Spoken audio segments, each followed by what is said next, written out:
I'm going to jump straight in here and just make everything work. Ooh, I've got very big hair today. I do. It's all right though. I'm all right Nice. with it. Yeah, it's Yeah. it's been very Braveheart lately. I think it's living in the country. And that voice you guys hear in the background is our dear friend, the lovely and talented Bob Cesca, who's right there. There he is. Welcome back, my Yes. friend. I have to say, when I was trying to figure out how to jumpstart my show again, and this is in total deference and belovedness to all of my other guests, that in going through all the messages I was getting from people and all that kind of stuff, and I ran across one of your older ones where you're like, "I'll move heaven and earth to be on your show again," or whatever, and it was just like it was weird that I like passing through trying to reconnect and do stuff that I saw that one again, and I was like, "Oh, Bob is a good guy, he's a nice fella. I'd love to have him back on the show." And I was No. I was like, I think he would be the perfect person to jump back into this for a couple Yeah. of reasons, for a myriad, but also a couple. I think and I think they do mean different things. Is on the one hand, I'm sure we're seeing a lot of the same thing, and on the other hand, Hmm. you can catch me up on some of my blind spots because this is one of those rare situations where I've been so offline for the last month and change that Yeah. I now know what it feels like to be a low information voter. I mean, obviously within reason, but you can see like these bits of like, oh, I see where you just get this one little thread and you think that's a thing, and because I could Yeah. see how the news would get into where I was and what I was doing. Right, and somebody's phone, like everybody would be talking about life, and we're just doing our thing because my dad and Mhm. all that stuff, and then somebody would just see something in the news, and go, "What the hell?" And they'd say what the headline was, and then we'd all go back to dealing with the shit we were had going on, right? And I'm Yeah. like, Yeah. that's how it happens. That's how it happens. That's what life is like for. I would go 63.8% of the populace at any given time, Yes. good or bad, up or down, they're getting a thread and going, what the fuck is that? And then they're just going back to like whatever fresh hell they find themselves in on rotation. It is not always the same, 62.7%. It's a rotating group. You rotate in and out of it because I'm rotating out temporarily, Hmm. then I will rotate back in. Holidays will do that. Yeah. August is always counted on. That expands about 78.1.279%, right? Where everybody's just like, "Ah, fuck it, I got to get the kids to school. Summer's almost over. One last trip to wherever, right?" So you don't even pay attention. Mhm. It's the Friday after 6 o'clock of the calendar year, right? To drop a Yeah. shit story. At least it used to be. Hmm. Sometimes I will ask like, "What's your bone to pick story?" When people come on, so I can get it because there's so much. But in this particular case, fill me in as if I've just woken up from a coma. Okay. Well, first of all, man, I am so sorry about your dad. I just wanted to say this here at the outset. I've been through the same thing in the last year Hmm. with my dad. They were both, your dad and my dad, both the same age when we Yeah, lost them. And I just, I feel so terrible for you. And yeah. I hope your family finds the healing and good vibes that he Uh, would have wanted you to have. So, yeah. yeah. Greg Proops laid me out flat with a quote that he sent, and I will have at some point the strength to be able Mm. to read it on the air. But it was a Yeah. like a piece of poetry about someone who passed, and I was just like, I had it together, Greg. I had it together. Hmm. I was starting to get back, and then it just gutted me for like 2 days straight, where any mention Yeah. of stuff just starts me welling up. And I still Hmm. have a service this Friday to go to.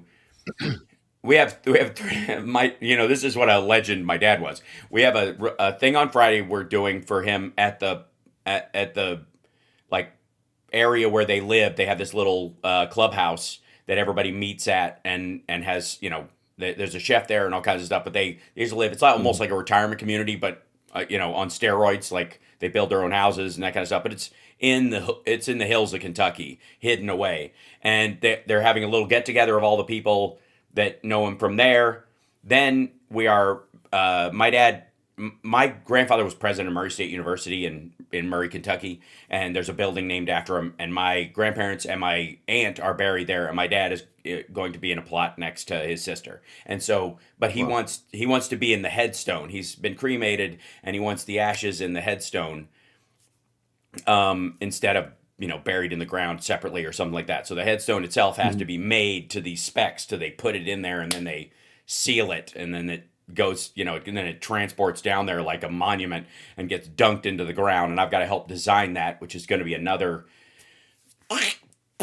And then the last one is next summer, if you're free, I think the third week in June, in Friendship, Indiana, which is an old timey shoot place where people go and dress in buckskins and all that kind of stuff and live in teepees. I've been going there since I was 2 years old, and we shoot long rifles and flintlocks and all that kind of stuff. Some of my dad's ashes are going to be mixed with black powder, and his friends are going to salute him into eternity, including myself. Wow. So I will be firing some of my father's ashes out of a Kentucky long rifle. It's this is why I don't talk about my life to people. They'll never get it. But somehow I can completely relate to that. In fact, I'm thinking not only, because my family is just as weird, but also it's very Hunter S. Thompson of him and of his friends to want to do that. Oh, so they do it to all the guys in my dad's friend group, and then it started doing it, and then it became a tradition. So now it's a tradition in friendship that people do this.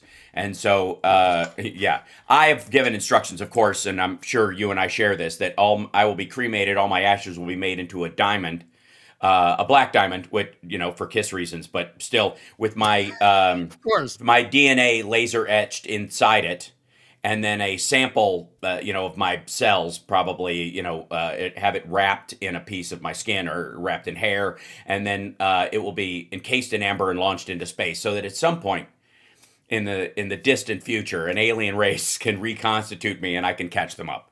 That's so it'll be like Planet Hal. Exactly. Yeah. Hello. Welcome to the planet. Here's your joke. Right.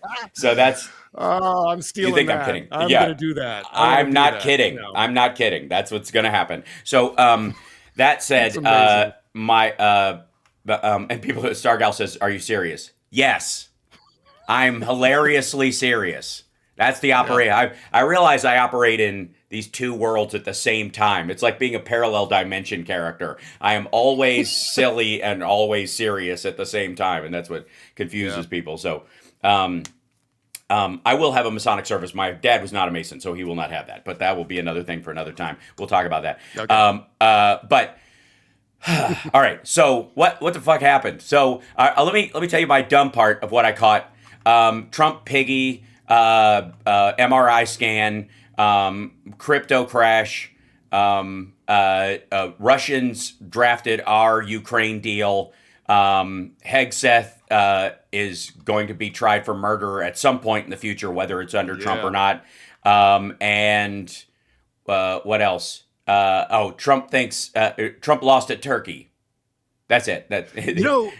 For being out of the loop, that's a pretty comprehensive list. I mean, I need to actually write that shit down in order to remember everything. You know what I mean? It's just that's where I am right now with my brain. Right. But yeah, I would say, I mean, as far as what I've been tracking, you know what? Let me go back, because what you're going through right now is kind of symbolic and representative of the idea that those of us who do this, we need to be steeped in it all the time. Oh my God. In order to keep up with it. And as soon as we step out, as soon as we're out of the loop, as soon as we're not wired into what's going on, it's like, well, my God, what did he just do? What did he say? What was that thing? And then what was the thing before it? And then the day before it? And then the day before it? And so it's really challenging to get back into the entire groove of the existential madness that we face in this country. But, I guess top of mind right now is both healthcare and Donald's ongoing deception when it comes to his personal health. Yeah. So it's these dual tracks of, are people going to have to pay upward of 114% or more in health insurance premiums? People who used to were getting those expanded subsidies Yep. from the Affordable Care Act, and as of the first of the year, will not get those subsidies.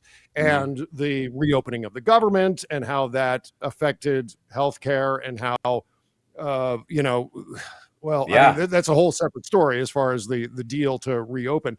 But and then on top of that, Donald continuing to lie about his personal health, where now he's saying, yeah, okay, it's okay. We're going to release, the doctor should release the MRI. No. But Wait, it was perfect. very important distinction. Very, because you know me, and I'm a bit nitpicky, as it were, especially when it comes to messaging and lawmaking. He said the results of the MRI. He did not say he would release the contents of the MRI, the details of the MRI. He said the results, which, by the way, he technically already did by going, greatest results they've ever seen. That's what he's going to release as the results of the fucking MRI. Right? Because that's what he said, results. Which will be falsified. Yeah, and those results will be falsified. Absolutely. Yeah. Does anyone have any doubt? That should be the default position. Oh, you mean Donald Trump's going to release something? Oh, that's going to be a bunch of bullshit. Have you seen the look in his eyes lately? Okay. Yeah. Without getting too much into what we've both been through this year, then. My dad, when he decided to go off dialysis, his body filled with phosphorus and other toxins because his kidneys would not produce them anymore. And slowly but surely, it winded him down in an accelerating arc. It was, it dropped and dropped and dropped. Yeah. And I don't know what the process was with your dad, but and my grandfather had Alzheimer's. And I wasn't around him for a lot of it. I saw a couple of things because I was young. But there is this look when someone can't form their thoughts and they get, my dad was not getting dementia because of this. He was locked in. He could still articulate in his head. He couldn't, he couldn't verbalize it. And it was very frustrating for him because it was all there. He was just being poisoned, effectively. And so the poison was stopping him from being able to articulate what he was thinking. But there's these moments where you try to find your thought. And it's this like middle gaze, lost look that's both sad and terrifying for the people that love you. Trump has that look all the time. Yeah, absolutely. Every picture now. And I like you, I know that look because my dad, the thing that started him downhill was a terrible, terrible stroke in 2023. And he got cognitive aphasia as a consequence of this stroke because they weren't able to get to it in time. There's a med you can take if you've had a stroke that within a 4-hour window, if you take it, it'll alleviate all of the symptoms of the stroke. But if you take it outside that window, it could actually worsen things. And because he lived alone, there was no one around to know when the stroke actually happened. So they couldn't give him that med. So as a consequence of that, this was a guy who would hold court. He would give speeches. He was always the guy to give a toast at someone's wedding or some special occasion. And suddenly he can't form thoughts, or the thoughts that he's forming aren't coming out of his mouth the way he thought they were. Right. And then the thoughts going in, the expressions to him were getting scrambled in his brain. And so that look, I know that look quite well. Yeah. And I certainly Donald's got it. Yeah. I don't know if this is going to work right now. Nope. It's the wrong page. Okay. Sorry. I was trying to try and open up my, the window of this, but I'll show it on screen real quick. This is a picture of him from Axios. You can probably see it right here. Right. Right. That, holy shit. Hold on. I think I can actually boink. There you go. You're in there. It's all framed off. What the hell? This is what happens when Murphy. Sorry. But you can see in this that like that look on his face. Is so it's permanent now. It is like he's always got this kind of like angry lost, and that's dementia coming on. That's it. And Reagan had it. Reagan was just a different kind of a guy. So he was condescending. And he viewed himself as a grandfather late in life. So that's what cemented. And he'd be, well, that whole thing was him being, let me explain it to you, like both to the press as you're an idiot. Well, you idiots, but that's where he was going with it, and to everybody else, like he was talking to a grandkid. This is how he processed stuff. Trump is just going to get, he's going to blame God and man for his failures and the failures of his body and brain, and it's going to get worse and worse and worse. Yeah. I wonder what's going on behind the scenes with him, because as a narcissist, as someone who is so wrapped up in his own vanity and how he appears to people to the point of having to go, I can't even imagine what he goes through when he's healthy.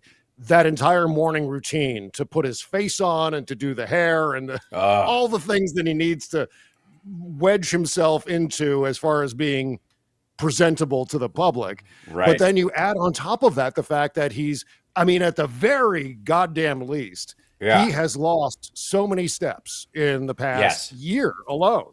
In the last 4 months, I would say the biggest arc we've seen is from when that Epstein memo was released, because he thought this was going to do it.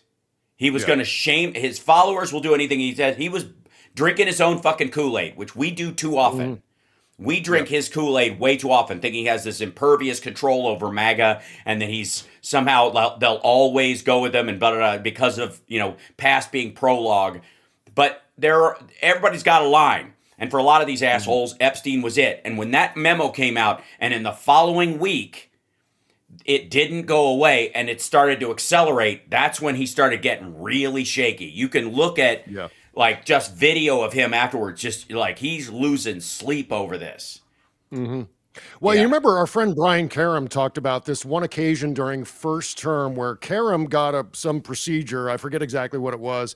But then he got someone from the West Wing came over to the press room and said, hey, Brian, the president would like to talk to you. And the president was going to get the same procedure and was terrified.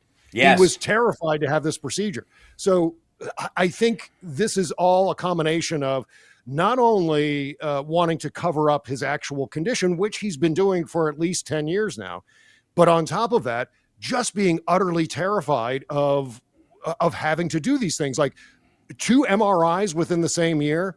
These repeated cognitive tests. Someone is either he continues to lie about the reason for these things, or they're just tiptoeing around the old man to tell him what he wants to hear. Mr. President, this was a perfect MRI. This was a perfect cognitive test, even though you couldn't properly name the animals or remember them the next day. He aced it. And he's confusing that with an IQ test, which they probably also told him. So I'm at this stage now where I don't know what's a lie and what is a deception, because he's surrounded by people who are just manipulating him. Well, that's the yes man world. That's either you're lying to the public or your people are lying to you. The yes men are lying to you, or you're lying, and that's like Josh Brolin came out this week or whatever in an interview and was saying, like, Donald Trump's the greatest salesman he's ever met. And he talked about this. He can sell people, blah, blah, blah. And like he defended him, quote, as his friend, Donald Trump, and said, he's the greatest salesman. Okay, let me tell you something about being the greatest salesman. You don't have to be the greatest salesman if you have a good product. Yeah. You understand? Like, if what you're selling is worth a damn or is as awesome as you say, it doesn't require a lot. As a matter of fact, the greatest salesmen sell the biggest piles of dog shit. Yeah. Why would you have to? Yeah. So Mary Trump just did an interview with Al Jazeera, I think it was, and she was saying something along the lines of, he's so concerned with making himself seem like he's the greatest at everything. Yeah. He's forgetting how to do a good job. He's putting the greatest ever ahead of just doing good, which is this weird, twisted pathology. That presumes facts not in evidence, Your Honor. That would be that he has any idea how to actually do good, that these plans actually work, or that and part of the reason he's in this boat is because his magic solutions were based on magical thinking. I mean, this is old-fashioned Republican. We'll grow our way out of it on steroids. That's what this is. It's everything's a reboot with this fucker with a cheaper cast and a bunch of dumber people playing your favorite characters. We've got like the Timu Kissinger and Timu Rumsfeld and Trump, of course, being the Timu Antichrist, and Dan Quayle with a beard, and that can be read two ways. Also, by the way, I have audio of Karam's test that he had. Thank you, Doc. You ever serve time? I don't know if he was nice enough. I don't know that was the test, but okay, let's just say it was. Yeah. Because you using the whole fist, Doc? Right. So it was actually, I think they were injecting dye into him to look at his heart or something along those lines. It was cardiac related. It was a nuclear stress test, wasn't it? Isn't that a thing? A nuclear stress test? Trump thinks that requires them to, insert the nuclear football in his river. You know what I mean? Like he has no idea. No idea. Right. So there was a piece of good news in that the potential of a President Hegseth was flushed down the toilet heartily this week. Yeah. With moving him from the potential strong man just trying to get fit troops and war fighter, blah, blah, blah, to a murderer who committed a war crime using the powers of the United States, who will be added to the pile of John Hughes and Dick Cheneys of the world, and not, future, America first, MAGA heroes. Yeah. This is all about an administration that is geared toward pure, unadulterated, and this is going to be, I don't know, it's a weird way to put it, but they're really into the whole populist thing where they know that if they're fighting crime, however that appears, that people will invariably go, well, that's fine. I don't want drug dealers. So if they're killing drug dealers, that's okay. That's the misapprehension they're operating under, not realizing that there's a mandate for leadership in this country, political leadership in this country, that you're supposed to abide the rule of law so that we're not acting on pure impulse and instinct and rage. You want that cooling saucer in leadership, because it was sort of like a great example is from the show The West Wing, where President Bartlett stepped aside using the 25th Amendment after his daughter was kidnapped, because he realized that he will use whatever means within his power to punish the people who kidnapped her. And so he relinquished the presidency to someone who had a little bit more objective distance to pursue that cause, but using the rule of law, using a certain established framework in order to do that. So he's not abusing his power. And Donald and certainly Pete Hegseth have no concept whatsoever of how that operates, because they're basing not just their administration on populism, but also on this fictitious infotainment version of politics that they get through Fox News Channel and the MAGA entertainment complex. This whole idea of, oh no, this isn't how politics are supposed to work. It's over here. It's this fantasy land made for TV, made for rage baiting version of politics.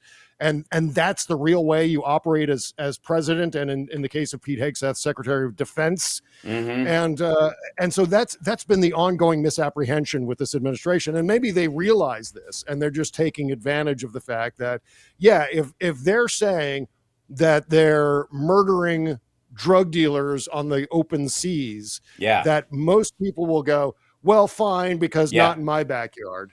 Sure. You know what I mean? Yeah. Or like they'll memory hole the details of it, and 2 years from now, or 5 years from now, or 7 years from now, whenever the people who are behind all this stuff start running for office themselves, like Hegseth or whatever, they're hoping that all you remember was that he was tougher than anybody else in ever, and you'll forget the details that you have no way, you couldn't identify them as actual drug dealers. You didn't know who they were. You didn't have their names. You didn't have their where they took off from, where they were headed. You didn't have the contents because you let the boat sink, so you don't even know if there was evidence on board. All that kind of. They're hoping that will go away. Unfortunately, that's I think a habit from the '80s when there was no internet. That's another thing. But I would like to say for the record, and call me crazy for asserting this, but I happen to believe it's true, that you cannot fight crime by committing crime. Yes, just say it. You cannot fight crime by committing crime. It's a little thing. It's a bugaboo of my own that I have that is kind of a sticking point. Add that to the number of Sparksisms. You can't fight crime by committing crime. Yes. Yeah, you can't. It's not how it works. But yes, the fruits of crime. But they'll continue to assume throughout this investigation, and now we know that the Republicans in Congress are going to open up hearings to investigate Pete Hegseth and these follow-on attacks against these alleged Venezuelan drug dealers, which we have no idea. No. But throughout that entire process, I assure you that Donald will continue to poll very well when it comes to fighting drugs, fighting the war on drugs, etc. Because it plays to the lizard brain of a lot of Americans. As long as, whether it's pushing back against alleged drug dealers or just simply pushing back against brown people. Yes. No one was impeached for murdering brown people overseas. That's and Donald understands that. At the very least, he's got some remaining gray matter that is absorbing the fact that it's not going to end his presidency as it really should. But you know what? It is going to end Pete Hegseth's his stint in the Trump administration. Yeah. Pete Hegseth is going to be probably out by the end of the year. Yeah. If not before that. Right. Yeah. So, and he'll put somebody genuinely macho in the role, like he did when he changed Joint Chief Staffs or even his particular chief of staff. He'll pick increasingly military guys. Raisin Kane will probably be moved up into that. I'm not kidding. Like, that's who he's probably. I mean, and people around them are probably going, it wouldn't be so bad. You love Dan Raisin Kane, and Pete's going to go back to the private sector where he's going to make a bunch of money with working with Palantir. They'll give him a job, so it'll be a easy transition for him, and you won't have to look wrong. The problem with Trump is, and I think this is where we have the runway starting to taper out into the horizon in front of him, where he's starting to run out, is that he's always had a problem. He never fired anybody on the fucking Apprentice. The producers chose who came and went. We know this, so he was never really good at it. He doesn't even know the value of what people do or what their actual fucking jobs are. So how would he be making any decisions that have any value himself about who should be in those roles? But when it comes to someone like Hegseth right now, or Patel, who's also got no fans in maggots, and we'll talk about Epstein next, because that, again, that's the anchor, that's the anvil that he's dragging around on it like a chain around his neck, like Jacob Marley, the ghost of I don't know, island flights past. But like they, he's always hated getting rid of people, but he's, if in the first term, if there was a little bit of runway out there, other people could talk him into this.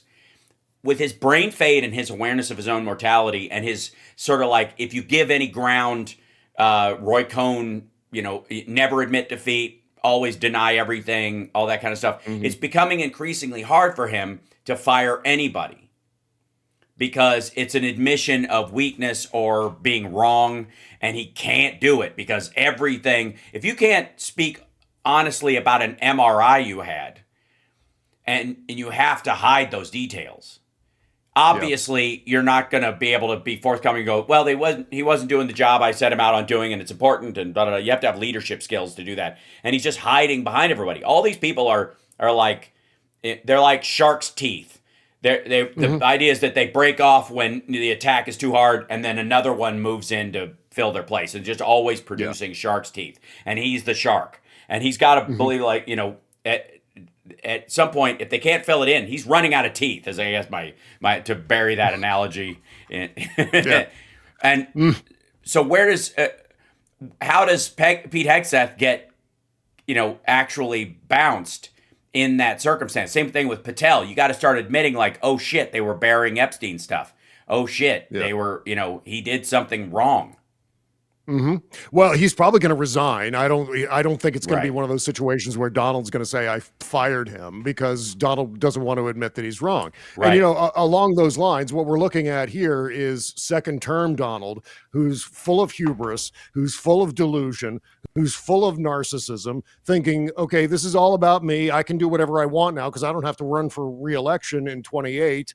And by the way, I have successfully circumvented the rule of law. I've been able to escape legal accountability. So I can kind of do whatever I want. And the thing that he's forgetting in that mindset is all of his allies on the Hill have to get reelected next year. But he doesn't care about that, because it's win-win for him. Because if there's a bloodbath for Republicans in the midterms, what's going to happen is he's got an enemy that he can target, specifically the congressional Democrats, because they'll have newly attained power, and he'll be able to create more conflicts and headbutting and be able to scream on Truth Central about them.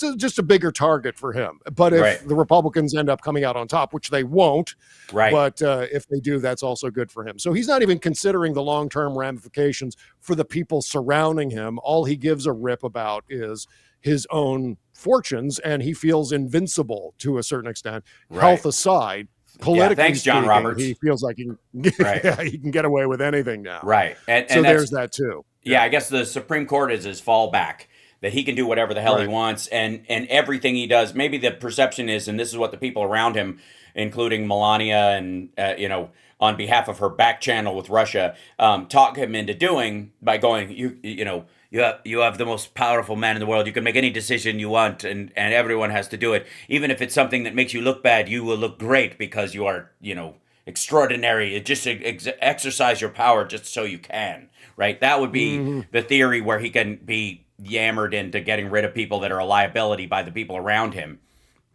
Right. So I will rebuild my my screen so that I can show stuff on there. But there's an article. There's a couple of things I want to talk about, and one of them is this sort of parallel track analogy, because I have been talking for a while about the single track analogy, which I made since the election, which is Trump promised his voters everything, and reality is on the same track going the opposite direction. And at some point, the Epstein files are going to run into his desire and need not to show what's in them. And that crash, I would argue, is a slow moving one. It just kind of started it's like a time lapse bullet time since the memo came out. That's exactly what's been happening in MAGA. They don't trust him so much. They don't trust Kash Patel and Pam Bondi and Bongholio so much right now that they don't buy the Charlie Kirk murder. Like, that's how lost these fuckers are. They were the reality of it seems to be tailor-made for them to, be derogatory towards trans people and the left and whatever, because that's just who this person was and who they were in on. And it's funny how they're like, I don't believe this campus shooting was real at all. And you're like, really? You don't seem to give a shit about all the other campus shootings at all. So maybe it's good that you're paying attention to this one. But they don't trust them so much about the Epstein stuff that they won't buy their Charlie Kirk story, which says to me, are they buying the immigration roundup story? Because the numbers are way low. Are they buying the poll last week that I pointed out that they don't trust him on the economy?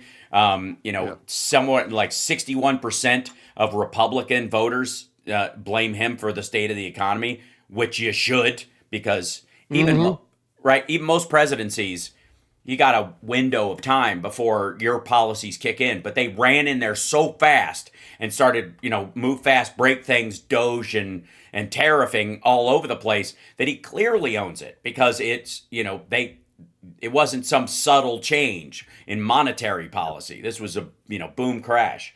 And U.S. factory activity, according to Bloomberg Economics, has shrunk by the most in 4 months. Shrank in November by the most in 4 months as orders weaken, indicating manufacturers are struggling to break free from an extended period of malaise.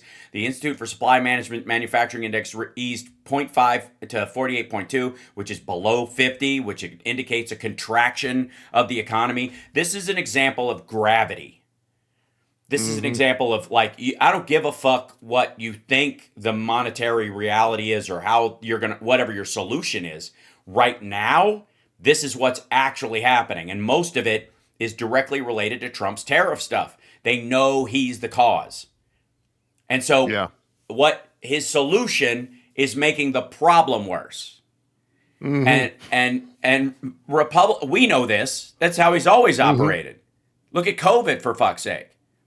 Oh, God, yes. Right? Yeah. But MAGA, even before that, Hal. Yeah. Even before that, the great irony of the 2024 election is a whole bunch of voters went into their polling place with this Faustian bargain with themselves.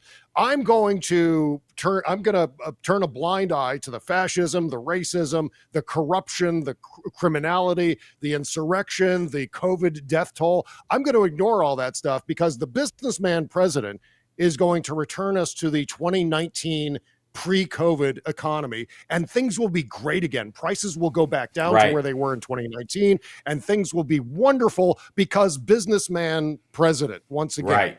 And the irony of that, Hal, is the fact that in 2019, there was a manufacturing recession. Right. There were 2 consecutive terms of negative growth in the manufacturing sector prior to COVID ever being on the radar at all.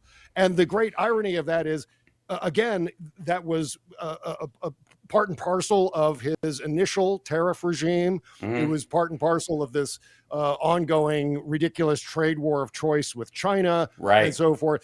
And then the same thing. These people went in with that Faustian bargain last year, and the same thing has happened. Right. Here we are with a stagnant manufacturing sector as a consequence of Donald Trump's ridiculous economic agenda, which is basically just one thing. Not basically, it is just one thing. Tariffs, the most beautiful word.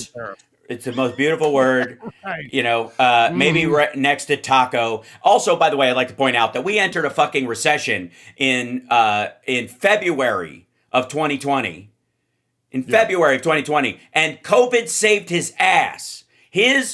All of his monetary policies were building towards an economic downturn that would effectively wipe out his chance at re-election. And COVID masked it by being worse. Yes. That's the reality. COVID was so awful that you missed the fact that he had, skull fucked the economy into a cocked hat, and it was just like falling apart. And he was, including the manufacturing downturn, including jobs going down, including, like the financial sector not wanting to lend again because they were worried about monetary policy, all this stuff just because of him. And then COVID comes in, and it's like, it's like somebody like choking on a glass of water, like when it goes down the wrong pipe or whatever, and then they fall out of a raft. Like, it's, you know what I mean? Or you're standing on a street corner and it's pouring down rain and your clothes are getting wet and you're like, God damn it, this sucks. I have to go to a meeting.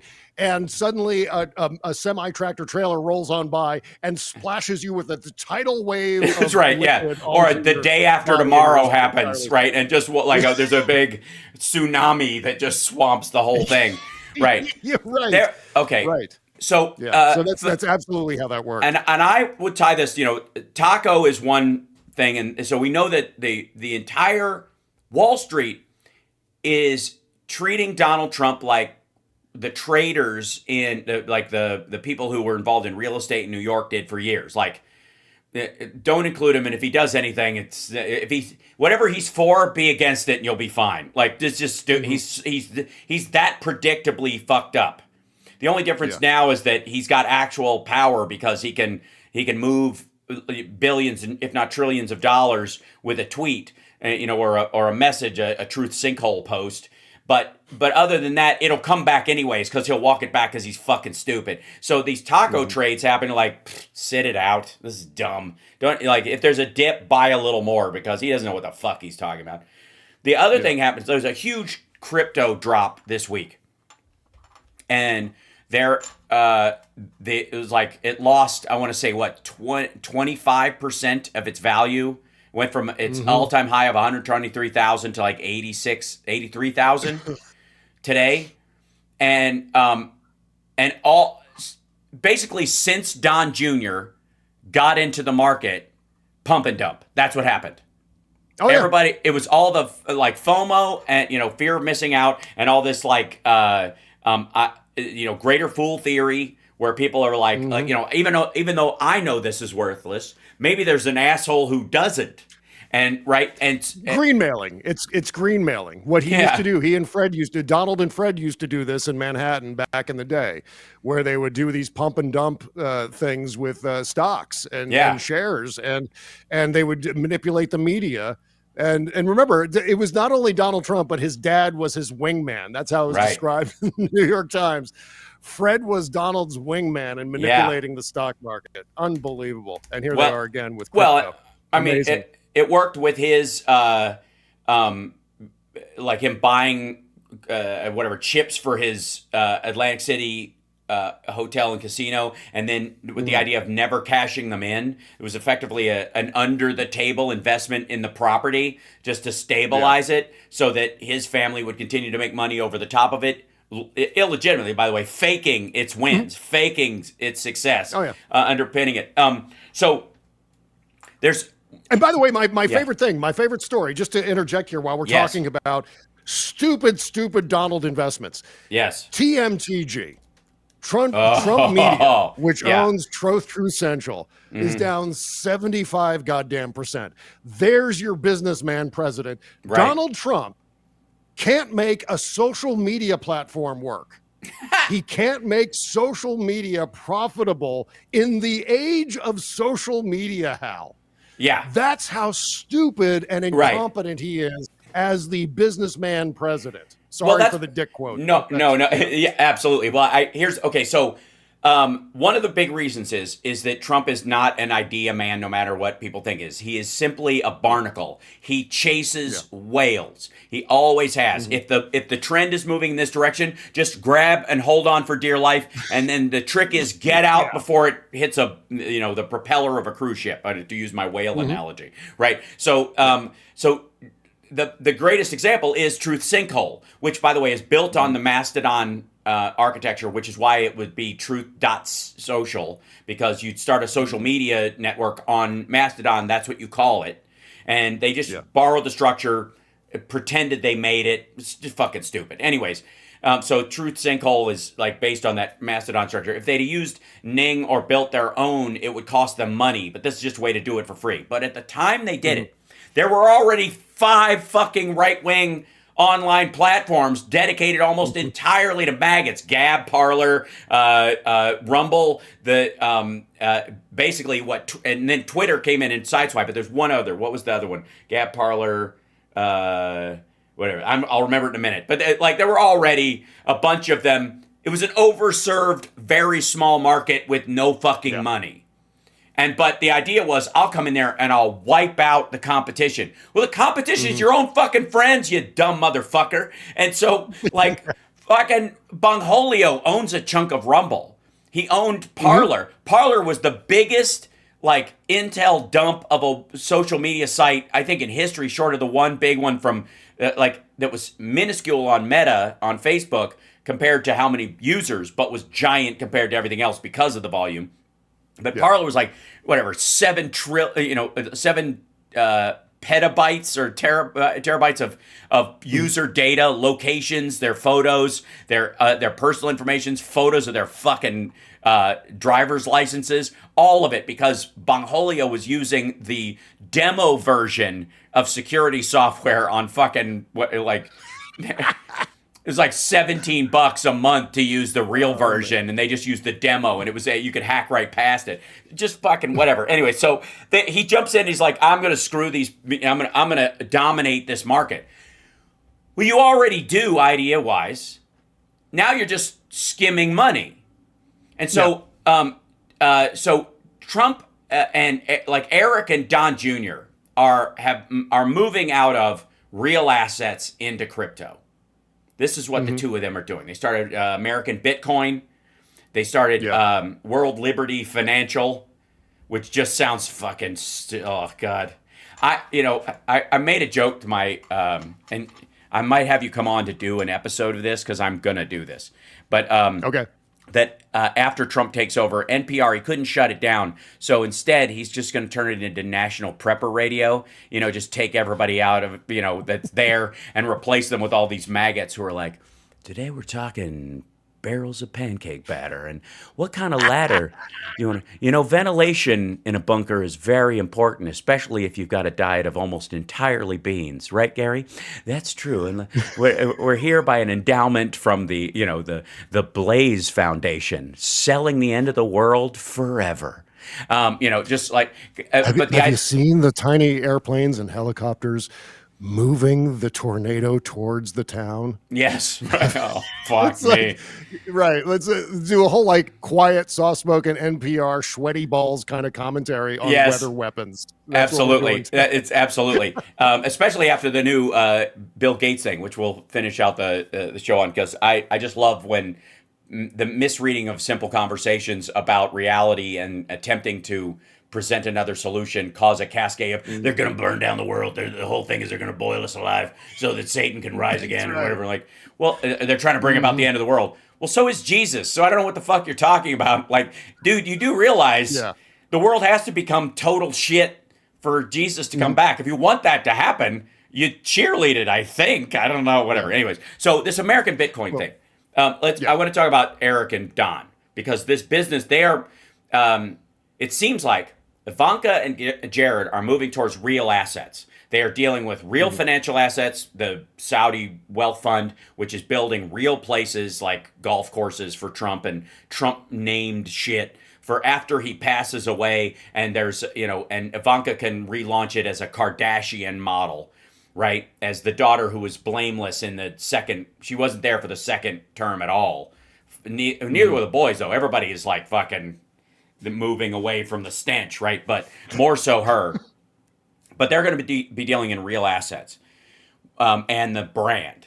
Whereas Eric and Don have gotten all in on this fucking Bitcoin nonsense.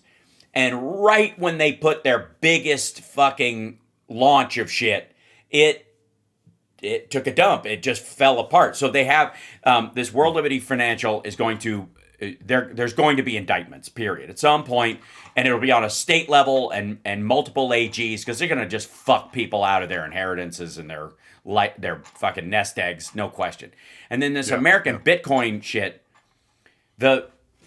is tied to, I think, and their crypto ventures overall, and what the cryptos that they're buying on the download. They bought this Indonesian crypto as a way of sliding money to some dude to buy influence. They're doing a shit ton of that, but they have a lot of attachment to Tether, which Tether is the cartel crypto of choice.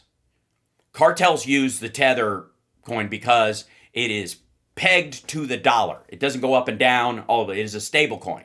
And that particular stable coin is how they're turning cash that, it's the new fucking car wash in Breaking Bad. Right. And there's a shit ton of Tether going through China. There's a shit ton of Tether going through South America.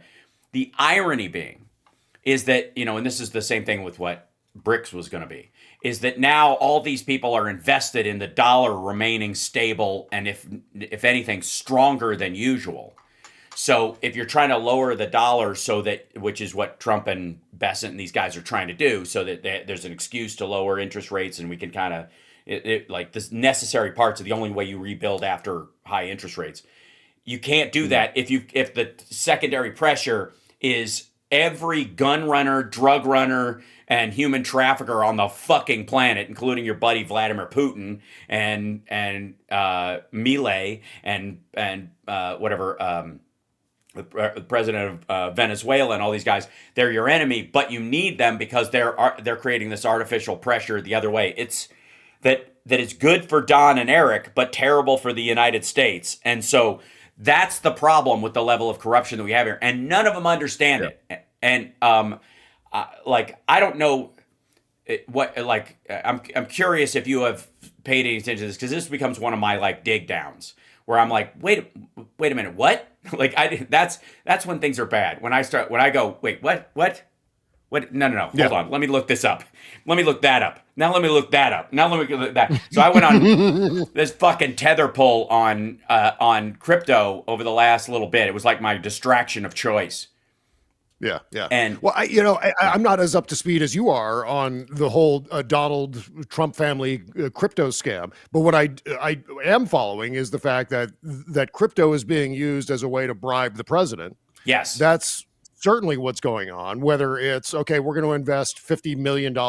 You're that Chinese crypto bro, and you're going to invest $50 million in Donald's meme coin, and in exchange, you're going to get pardoned by Donald. It's just it's crimes happening in plain sight. Right. It's bribery happening. I mean, and everyone see the headlines are clear. And the only reason why it's not being investigated is because Donald Trump has control over Congress right now, and obviously the Department of Justice. So these are all things that would obviously be pursued if we had, a legitimate tethering to the rule of law happening in our government right now. Right. But I mean, that's the track that I'm on following this, because this is just, it's so obvious. It's one of those things where you feel utterly gaslit by saying, well, look, it's right there. That's how they're bribing him. That's how they're buying their pardons. They're investing in his thing. And he's of course not divested from any of that crap, because he doesn't give a flying rip anymore, because he's been able to get away with thing after thing after thing. So, Yeah. So I will say that Don Jr. is right about one thing. Like, and I give credit where credit is due. Here's a quote from him. I don't think anyone actually believes that my father would be looking at ledgers on the blockchain to see who bought what and carrying kind of favor with them, he said. Yeah, I agree. I don't think he understands any of this shit, asshole. That's why you behind the scenes are running the whole fucking thing. Like, here's the other thing. I think Don Jr. looks at ledgers all the time, and so does Eric, to see who's bought what and said, hey, Dad, they bought a shit ton of your meme coin, and these are family conversations, so we don't have to talk about any of this stuff with anybody, and it's it's over the phone, nothing's written down, or it's at home. They get together, they go to, like, when he goes to golf. Does anybody think that all of his golf trips are about fucking golf? Because he's golfing about half of, like, 6 holes before he taps out, and then he goes to the clubhouse, and then what's he talking about? He's sitting down with family members or taking phone calls. He's always on the phone, right? And he's doing it at his private residence, and so he's using these methods that he knows are protected by the American taxpayer. His phone calls are protected, and secret and all that kind of stuff. I mean, the CIA may be tapping him, for leverage later. That wouldn't surprise me, but. Or members of the CIA. I'll never say the organization itself, because I think that's where we get carried away. But Don Jr. himself is always calling and saying this stuff. And I don't think he understands the fucking ledger part of it. All they understand is $5 million went in, and we were able to take $5 million out. That's it. $10 million worth of this, and we sold it at that. The difference is that they can pump and dump it. So somebody pays $10 million for a pardon, buys Trump's meme coin or a crypto that they have a part in, or just frankly gives them the crypto via Tether, which is a $1-for-$1 thing. But if they use the meme coin or whatever, they just go in and talk about the meme coin and push it a little bit, and they'll see a little rise in its value. And so their $10 million bribe becomes a $10.2 million bribe. Like that's what they do with this. But I'm fairly certain that if this shit continues the way it is, one of the stories we're going to see in the next 10 years is Don Jr. getting killed in some Bolivian jungle, because that's what this Venezuela shit is about. That's what this Brazil shit is all about. That's what this fucking Argentina shit is all about. It's all about crypto mining facilities that are set up by the cartels to make clean money in those areas. And they are a huge player in the crypto market. And part of these like pardons that Trump is giving is this idea that there would be leverage and power in the growing crypto market down there, which is almost entirely drug related, and fentanyl precursor and xylazine and all this other shit that they're buying and selling on the black market through China. They're using crypto to do it. Yeah. And yeah. Right. And a lot of this stuff is connected to his cognitive decline, because what's happening is you see a lot of guys coming into the White House or wherever, Mar-a-Lago, Bedminster, et cetera, Sterling, and saying, oh, Mr. President, look at this great idea we've got for this thing. And because he's not a details guy, right. and because he's slipping into this well of cognitive decline, as I said. His brain is turning to tapioca, is what I like to say. Yeah. Yeah, exactly. It's turning into cottage cheese in there. Yeah, right. So what's happening is he's very easy to manipulate. We saw this with the 50-year mortgage thing, where a guy comes in, I forget the bureaucrat who came in, the Trump administration official comes in with a PowerPoint presentation, says FDR 30-year mortgage, Donald Trump 50-year mortgage, the greatest presidents is the headline across the top. And he goes, okay, yeah, that's great. Let's do that. 50-year mortgage, great idea. And then he drops this thing on Truth Central. And even Republicans are like, what the fuck are you doing? 50-year mortgage? You have to be debt slaves? Is that what you want to, just a population of debt slaves? You should be taking it the other direction, you dumb son of a bitch. You should be categorically saying, if you're going to do anything, do a tax break against the interest rate, which is very hard to maneuver. You'd have to, it's better to bring it down by the Fed. But during a time when, say, the interest rate goes above whatever, if you do a 20-year mortgage, there's a tax break to do the 20-year mortgage to encourage home ownership in a shorter period of time. But that's only if you give a fuck. That's a Sparks idea, by the way. You're welcome. But that you only give a shit about that if you care about the country after you leave office.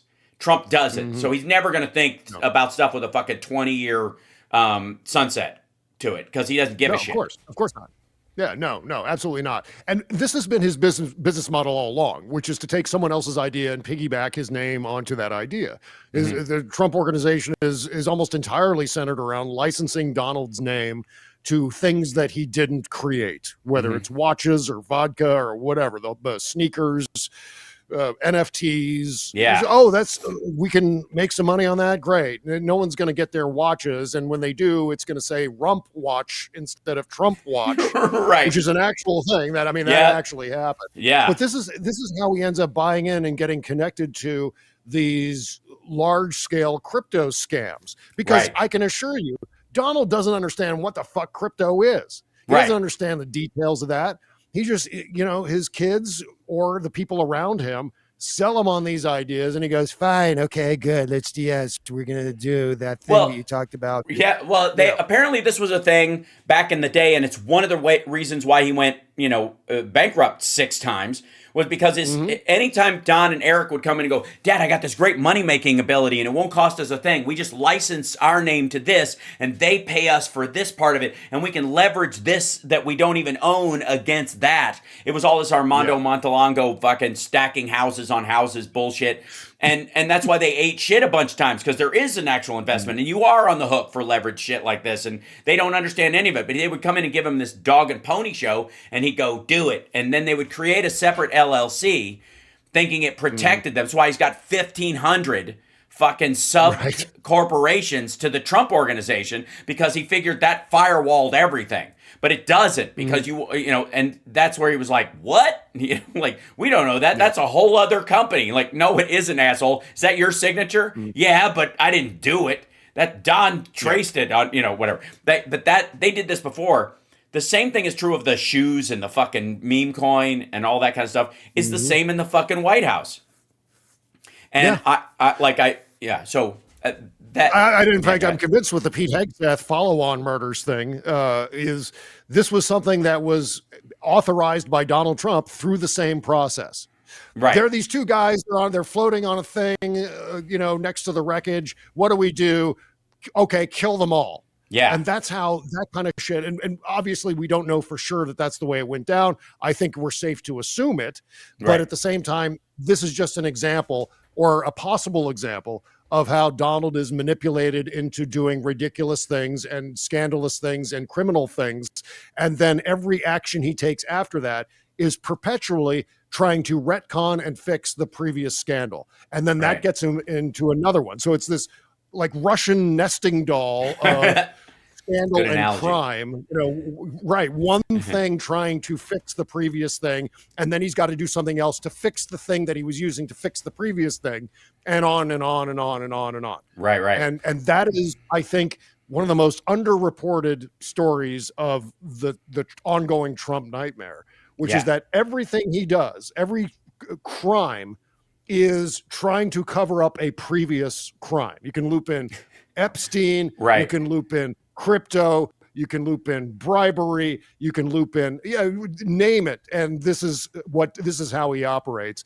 Blurting something that gets him into deeper trouble, and then the next thing he's got to say something else to get him out of that previous thing.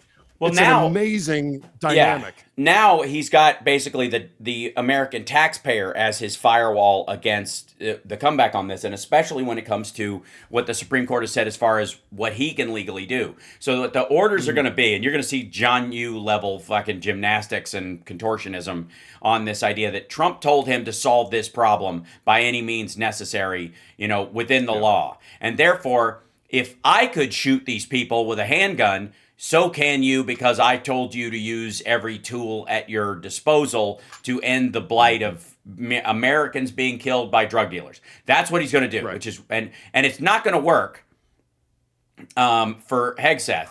He thinks it is, but it will only work for Hegseth if all the other shit Trump is trying against Comey and all these others gets thrown out too. Because the minute any of the people that like maggots are claiming they need thrown in jail, we need to round these people up. Why isn't Hillary and Biden and Hunter and everybody being arrested? Why isn't Christopher Wray in jail? Whatever, even though he was a Trump appointee, whatever. Why isn't that happening? Well, let me tell you, if one of them goes to jail over any of this shit, everybody in the White House is going to shit their pants right now. Because that means they're on the hook for all of his illegal crap. And they know it's illegal. There's a difference between like stuff that there's a debate about the validity of an order and the constitutional element of whether you had the power to give that order in the first place, and murder. You know what I mean? Like you can't, like we're talking about like forgiving home loans and student loans for people who are, who've been discriminated against or those kind of things. You can argue the constitutionality of it, and you could say that that's a financial crime, but when you're not the beneficiary of that financial crime, and you have to argue that you're buying votes to do it, even though you might lose as many votes doing it as you would gain, that's just you doing what you think is right in that situation. That's the argument they have to make. But when it's shoot the boat, oh, there are two guys still alive floating on wreckage, kill them too, that's just murder. That's, that's showing no quarter. It's a war crime. It's obvious. And when it comes to, the minute anybody goes to jail for stuff in the Biden administration that Trump forces Pam Bondi to lock one of them up, everybody in the Trump White House is on the hook for all that shit. And then everything he wants, his goals grind to a halt. Right. And Donald knows that he is untouchable. Yes. And I think this also plays into his health condition too, because he knows that he can run out the clock on anything that he does. But also that the clock is running out. Right. Yeah. But he knows that if he's held accountable in some way, let's say the Democrats win next year, which they probably will, and they'll probably take over the House and the Senate. And that's, I think, don't get happy, but I think that's a very strong possibility. And the investigations begin. Donald knows that he will appeal this thing and this thing and this thing, take everything up to the Supreme Court, run out the clock on by abusing the legal jurisprudence process, which he's always done. And that's how he's been able to get away with this shit. So he understands that there will be no accountability. He will be dead before he ever sees the inside of a jail cell. Whether that's actually true or not is a different story, but that's what his mindset is right now. Right. And that's what's giving him carte blanche, at least in his mind, in his cottage cheese brain, that he knows that, okay, after 3 years from now, when I leave office, the next DOJ is going to come in and they're going to start investigating me. Good luck with that. It's going to be another 10 years before they get through all the layers of appeals that I'll throw in their path. Plus, he's got this ongoing legal slush fund that he can access in perpetuity, which means he can appeal not just court rulings, but he can appeal every stage in that process. Right. Every bit of discovery, every bit of evidence that wants to be introduced, he's going to appeal that and push the goal line down the field and unfortunately, manipulate the system to get away with this shit. I mean, obviously, there's a chance that he may not get away with that. And I want to be clear about that. I'm not closing the door on Donald Trump accountability, but that's how he thinks he can get away with all this stuff. That's how he's operating. That's his mindset. Yes. And so I want to remind everybody, by the way, Bob Cesca has the Bob Cesca Show, bobcescashow.com. Check it out. Watch every episode. Join him in his chat room. Throw love his way. Period. End of story. And I'm holding you over, obviously, a little bit. So I appreciate that you hanging around past this point. But let me, there are a couple of things where I'm almost tired of being right. Almost. And I'm going to show you this. I think what I'll do is I'll just show the comms window and then I'll come back to you. This would be the easiest way to do this. This is last year. I don't know if you'll recall, but I said, no matter who is president, there's going to be an oil glut next year. There's going to be an oil glut. I said this and everyone stared at me like I was a maniac. That it didn't matter who's president, there's just too much fucking oil in circulation. And drill baby drill is one of the dumbest fucking things you could do right now, especially if you want to expand U.S. markets and actually have this stuff. Oil prices have been, this is just from Bloomberg fucking today. Oil prices have been falling as the market faces the prospect of a growing surplus. This year is set to culminate in the first major glut since 2020. The International Energy Agency forecasts in November that global supply will outweigh demand by 2.4 million barrels a day and expects the gap to expand a record 4 million barrels a day next year. 6.4 million barrels a day more oil than we need, than the world needs next year. Trump is going to be beating his chest, like, look what I fixed and look what I did. Has nothing to do with U.S. output. U.S. output has gone up as it's been going up on a minor level, on a slow growing arc as we get back to production levels post-COVID and then expand a little bit. And we're maxing out because there's this, profit, the cost of actually getting the shit out of the ground and selling it and the minimal profit you can start making off that. That's what funds all of your fucking exploration digging. That's you're drilling. Yeah. And if you don't have a profit, you can't drill, baby, fucking drill. You just cannot. And there are only two ways you solve it, carrot and stick. Either the government forces them to do it, which is really fucking commie and strange coming from a Republican, or you pay them to do it. It's carrot. You give them tax incentives or a tax break, or you fund it for national security to produce more oil. But nobody's going to fucking do that when we got 6.4 million barrels of oil extra on the fucking market next year. Yeah. Gas is going to come down. Go ahead. Record oil exploration, record oil production during the Biden years, much to my environmentalist chagrin.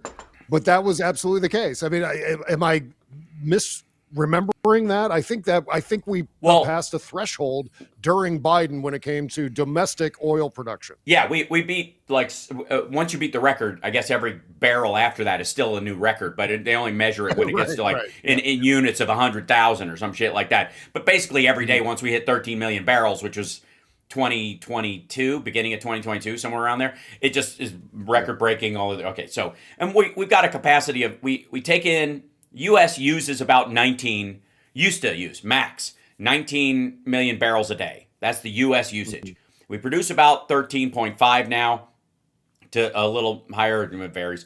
And if we could just get to 16, we would really only be buying like heating oil and that kind of stuff from cheaper markets, so that we could balance the cost of it versus what we overall use. But the U.S. could ultimately, through lowering the usage of it, which is why 19 was the peak, and it'll come down to about probably 17 or 16 max once there are enough electric cars and people are using solar on their houses and they have battery backups, and watch for solid state batteries to make people more comfortable with a battery system in their home. Then that's fucking game over. Then it becomes, watch maggots. The Trumps are going to sell, and along with Musk, solid state battery packs that don't burst into flames when there's a flood or a rainstorm next year based on shit like technology that they bought from China. I guarantee it. They'll sell the cheapest version of it as America First battery, whatever. But here's the key, and this is important to this, and I want to show you this real quick. And this is where I don't think people recognize it's not just the that you've got a bunch of. Hold on, let me put this in here. It's not just that we're producing a lot. Demand is falling. This is the crucial thing. There was an illusion about China for a long time that they were going to, that China's going to blossom. Basically, all of China as a country is going to be Shanghai or Xinjiang, which is the electronics market town, or Beijing. Like the three big markets there, and would like every minor city is going to grow to the size of Manhattan. And oh my God, the oil they're going to need, even if they just run power plants from it and shit like that. Even if they have all electric cars, they're still going to need to power them via petroleum or coal or what have you. And so, holy shit, right? This market is coming, right? Mm-hmm. And then all the industrial stuff, they're going to like all the fucking cranes and stuff that won't be electric that, for 10 years, they'll have to run on diesel. And oh my God, the market, they were just licking their chops at the idea that this market was coming. And Trump thinks it's fucking 1987. And that there's, and we just got out of the fucking 70s, right? Thinks the 70s just happened and like we were running out of oil. Now we need all the oil we could possibly produce. The U.S. should produce 20. If we need 19, we should produce 20. That's what he thinks. Instead of, how about driving it down so we never have to buy it from anybody awful ever again? But the Chinese collapse in that and the Saudis running out of oil meant that everybody around them is starting to just jumpstart their oil because they didn't want to catch shit from the Saudis. Would basically stiff arm anybody who was starting to, you could argue that they were the unseen hand when Iraq attacked Kuwait, for example, with slant drilling and that kind of shit, or the blowing up during the Iraq War of oil fields. The sort of Al-Qaeda related folks that did that were on orders from the Saudis to lower output because they were running out of oil and they wanted to make sure people weren't producing that much. But at a certain point, they can't keep that fucking cork in the bottle. They can't do it. And that's what happened this year. They had told everybody in OPEC Plus, like, hey, lower your output so we can keep the price a little higher. But even with the Russian stuff off the table, all the Russian oil off the table, basically because of sanctions, and war in the Middle East between Israel and Gaza, the price of oil didn't go up. It didn't go to $100 a barrel like everybody was saying, or $150, or fucking Glenn Beck catastrophizing about it 2 years ago under Biden. Like, Biden's going to drive the price of oil to $250 a barrel, and that'll be the end. That's Rome. That's the end of our society, right? And beyond being wrong, they were all being fucking brutally dumb about it. But that's that. Yeah. Like, everybody else has decided also they don't want a part of this fucking market. They don't want to have to rely on, the Middle East or the United States or Russia. There's the distrust in that, like, if we can make our own fuel, we can electrify everything, better to do that and take our lumps in the transition than to have to rely on the shit. And everybody's doing it almost at once. The only place where oil and gas are still king is South America and Africa. And even then, you're pouring fucking hand machine refined diesel into fucking tuk-tuks and little motorcycles and old Mercedes that would run on biodiesel. They're like, and there's no money there. Like, they're going to trade golden resources, but it's like these motherfuckers think it's 1904. Yeah. Right. And I think one of the reasons why the fossil fuel industry gave Donald Trump $2 billion during his 2024 campaign was because of all of these factors that you just outlined, because of the diminishing demand for oil and so forth. So that's essentially why he continues to say all the crap about the windmills killing the whales and how stupid, darling, we can't watch TV because the sun isn't shining, darling, and all that bullshit.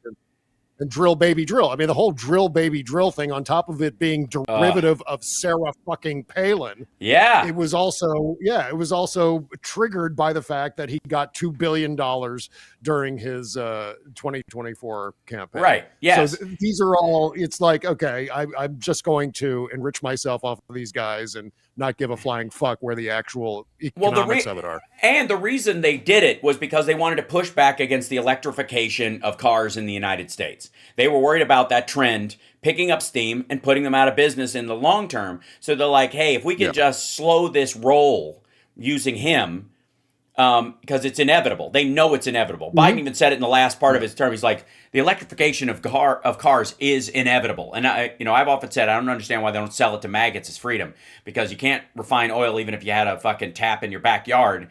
But you can put solar panels out and slow trickle charge a car battery and drive it on your own. Talk about being off the fucking grid.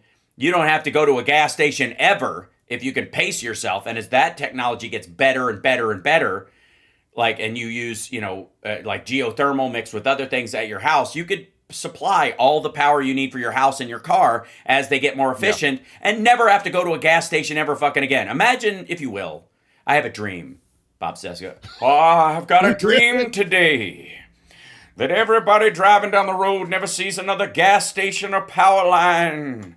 That's my dream. I have an idea that at one point, we're going to see this. The reclamation of power lines. It might not be within the next 5 years, but it damn sure is going to be within the next 20. And you're either going to see them decaying in other areas where they don't bother to use them, or they're still on an old grid system and people are just supplementing because they still got a power plant outside of fucking Evansville, Indiana or wherever. And people haven't quite made the transition because the technology hasn't gotten cheap enough so that the poorest do it. It's like landlines and cell phones. There was that tipping point where poor people now have cell phones easier than they could have gotten a landline. But for a long time, you needed the landline to protect people who couldn't afford a cell phone. The same thing will be true of grid electricity once this gets refined more and more. So when solar panels get to be at a certain efficiency level, and you'll have like little houses in an area joined together, and they just all pay for the cleaning of them like an HOA, and then that'll keep everybody running on, as in fucking retirement villages, shit like that. But that's going to happen. And so at that point, what the fuck is all those wires for anymore? That reclamation happens. Then the next one, of course, will be gas stations. I'm one of these fusion true believers. Yes, I'm me too. not pessimistic or cynical about the advent of practical fusion energy. I think we're closer than we think we are. And once that happens, with the consequences are... And the positive consequences are astronomical. Well, and that brings us very much looking forward to that. To the Star Trek's politics that you go into. I want to remind everybody, when are your regular episodes of that pop up? I mean, or irregular? Every Sunday night. Every Sunday night on YouTube, trekpolitics.com. Yes. Me and Mary Trump. Yep. Yeah, it's I think this ties into that as well, because you and I are both like futurists. I'm very bullish on technology as a solution, because again, all technology, another Sparksism, all technology is deflationary. And it computers will always get faster and cheaper at the same time. That's how it works. Yep. Even if they stay the same price, it's still cheaper because you're getting so much more so quickly for for what you're buying. So the thorium reactors and nuclear fusion, once that shift happens, and you'll see micronuclear as supplement, for emergency purposes in a bunch of areas, but that's going to be thorium largely once they get that off the ground. And again, there's going to be an acceleration where they're like, it's 10 years away, it's 8 years away, it's 6 weeks away. Like it'll go like that. That's how that technology works. Once that happens, the economy changes profoundly. When you no longer have to pay for energy at all, where you have autonomous ability, like when you're talking about one of the things Democrats could push for in the solarization of the United States, and and going, hey, if you have the potential for geothermal on a new build, you'll get a tax break for doing that too. Heat your water by running the pipes down into the ground, and back up, and even during the winter it will heat your water. That kind of stuff. Do that on new builds for a period of years, for a decade. Just give tax breaks to do that for everybody that can. And eventually there's this big shift over where almost no one is paying for energy anymore. You're heating your dryer uses hot water from the geothermal on the outside of it to dry your clothes instead of gas. Your hot water comes from that instead. My dad has a system on this he built into his house when he designed it. And so we were just looking at it while I was there, and I'm like, this is so simple. But that and AI, and again, there are a lot of people on our side. We tend to be more, I don't know, maybe there's a toss-up, because I think the Glenn Becks of the world, they're very Skynet about it as well. There's this, I would say there's a third on either side. There's a third in the center. They're like, it will be manageable. There will be good parts and bad parts. We'll try to maximize it like we did with the internet or the printing press. I mean, obviously, digital cameras, they were a boon to the Instagram photos of your lunch market, but also it makes it easier for people to trade CP online. And so you've got to manage, right? No matter what, every technology will have this downside. You got to work on it. So I think you and I are probably in that part.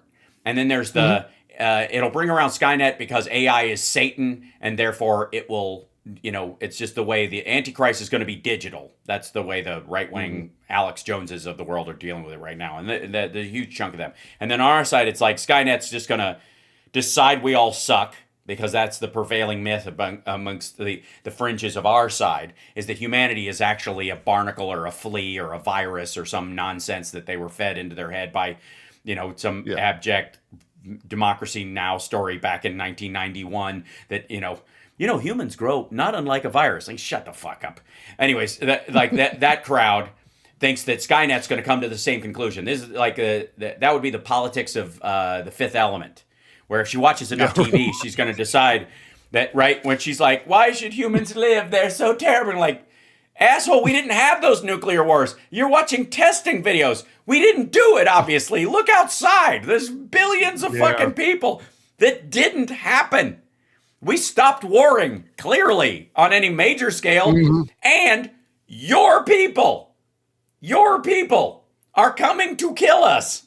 Like another alien race is coming to just destroy us because we suck for no reason other than there's more of us than there used to be, right? That would be the politics of the Fifth Element. It always confused me. I hate that shit. But so where do we go in that regard? And this is, I'll wrap up with this, and you, because I thank you for sticking around.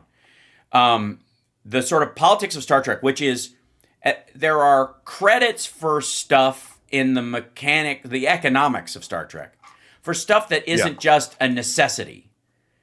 And if you work for the Federation, I don't know that you would have a way of making those extra credits, or you would, I guess, just be assigned a few for your needs are being met, but you get a lower thing. Like the pay that you get is really just, almost like based on, it's like stunt pay, like a stunt bump. If your job is more dangerous or more technical than somebody else's, you might get a tech bump or a stunt bump. And that you can use to buy other stuff, which would give people the impetus to become better or whatever without pushing them towards risk. I've always had a hard time working that part of it out. Yeah. While there is obviously currency in the Star Trek universe, I don't think in the Federation they still use currency. I think that's just, I don't think they get paid. I think it's a post-scarcity society, and just everything is provided for you that you would in previous centuries would purchase using your salary or your paycheck or what have you, your personal finances, because that ostensibly is part of this utopian society that we've gotten rid of the need for currency. We've gotten rid of the capitalistic system because it's share and share alike. All this abundance. We have replicators to make the food. You don't need to worry about buying food. In fact, you don't need to worry about buying goddamn anything because you can just replicate it. Right. And so why even have the need for currency? And so that's the Star Trek future. But, I wanted to. Yeah, go ahead. Okay. I was. Well, no, you finish your thought, because I will carry us down a cul-de-sac. Okay, well, along those lines, carrying us down a cul-de-sac, I was going to ask you, going back to AI, because the concern that I have with AI right now is the AI bubble specifically. Right. And I'm wondering where you land in terms of the possibility that this AI bubble could go pop at any second and drag down the entire economy with it. No, they're all. Here's a couple reasons why. The people attributed a lot to the dot-com bubble, but the dot-com bubble was attributed to things like pets.com, where somebody would buy pets.com and sit on it because the idea is I'm going to hold on to this, I'm going to sell it for millions of dollars to a company that wants pets.com because that's the only way to get there. And then the minute like tiny URL or something showed up, that mattered less. And now QR codes and all kinds of stuff will get you to the website. It's about the content, not about a certain bottleneck that other people wanted to make money bottlenecking it. The dot-com bubble didn't actually happen. It was a limited element of the dot-com world, which was the buying and selling of the titles that everybody focused on. But the internet is still here. Ask Amazon how the dot-com bubble went. Ask Meta. Ask, even Shitter. Like that it still continued to grow within its capacity of function. A lot of it was a lot of barnacles got a lot of money thrown at them, dumb money early on. The issue with AI isn't so much that it's going to burst as an investment point. It's that it is going to move to that post-scarcity thing. And the only time it will burst is when it has solved for the post-scarcity idea. They're like, holy fuck, it can do everything. And there are two elements of that are a matter of function and time.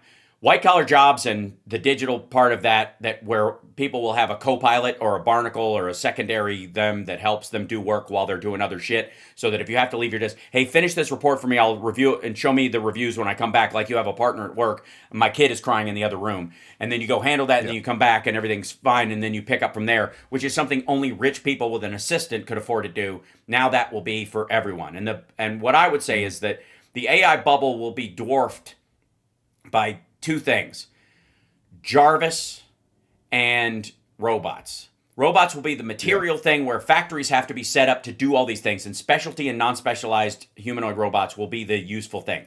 The idea that upper middle class or middle class people could get a butler that could help them move to the next stage in their life without having to indentured servant a person or pay them under the table, or having an immigrant lady who's working because they can't afford a real nanny. They have to pay somebody under the table to do that. Eliminating that cost or minimizing it, which is, if you can buy a robot for $20,000 that will watch the house and walk the dog while you're with your kid, that is a thing that only rich people have been able to have in terms of facilities of human support. That will be replaced by, Roombas are an easy way of doing it. Like if you have to take up time mopping your floor, but if you had a Roomba that runs on a schedule, that time regained, if you use it, it could make you lazy, but maybe not. But most people just go, I'd rather not be doing this. I'd rather be doing something else. Even if it's just sitting watching TV with your family, you're doing something together as opposed to one of you doing it while they bitch at the rest of them for not helping. So that part it got value. So the robot thing will take time though, because there'll be test markets and forward steps and 2 steps forward, 1 step back, and that kind of stuff. How soon? How soon is it going to be commercially viable robots that you can go to Best Buy and buy yourself a 2 years? Within 2 years, yeah. Wow. They'll be the first ones are going to be sold out like the first iPhone. The ARC will be faster than smartphone integration because you will be able to buy one outright, which is what you used to have to do with a cell phone. But now you can do a plan with like Verizon or something where people will pay it off like a car, but with a secondary software service that will that you can pick. And there will be both premier ones like Figure 3 and which will be Figure 5 probably by the time it launches next spring.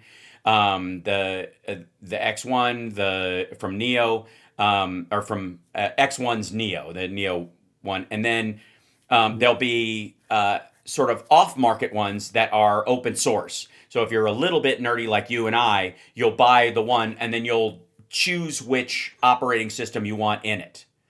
So in many ways, like I've got a little microcomputer that I run an AI on at home for just practice to see where this is all going. That I run Ubuntu on, which is a Linux-based, or it's a secondary OS based on the Linux system. So I'm not using Microsoft and I'm not using Apple for this thing.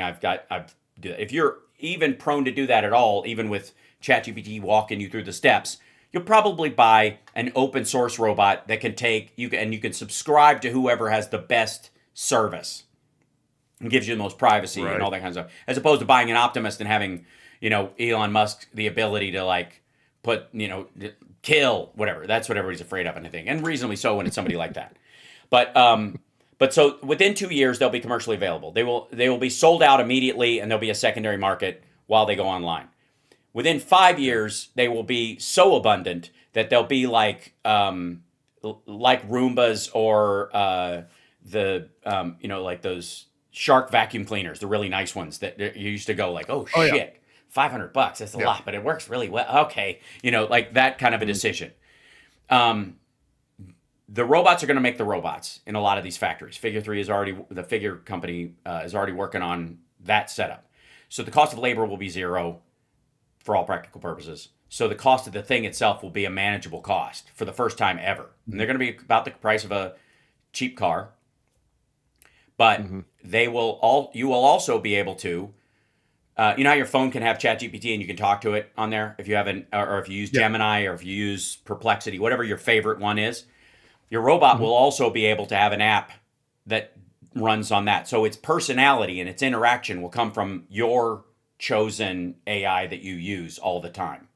And if it's talking to a stranger, like the delivery guy, you could say, okay, to anybody in the family, you use ChatGPT and our family AI that we all use because it knows what's going on, our pets' names, all that kind of stuff. But if a stranger comes up and you don't recognize them or I haven't introduced them to you, you use generic ChatGPT or use generic robot information. So you're not giving away they can't negative prompt you into giving away my social security number.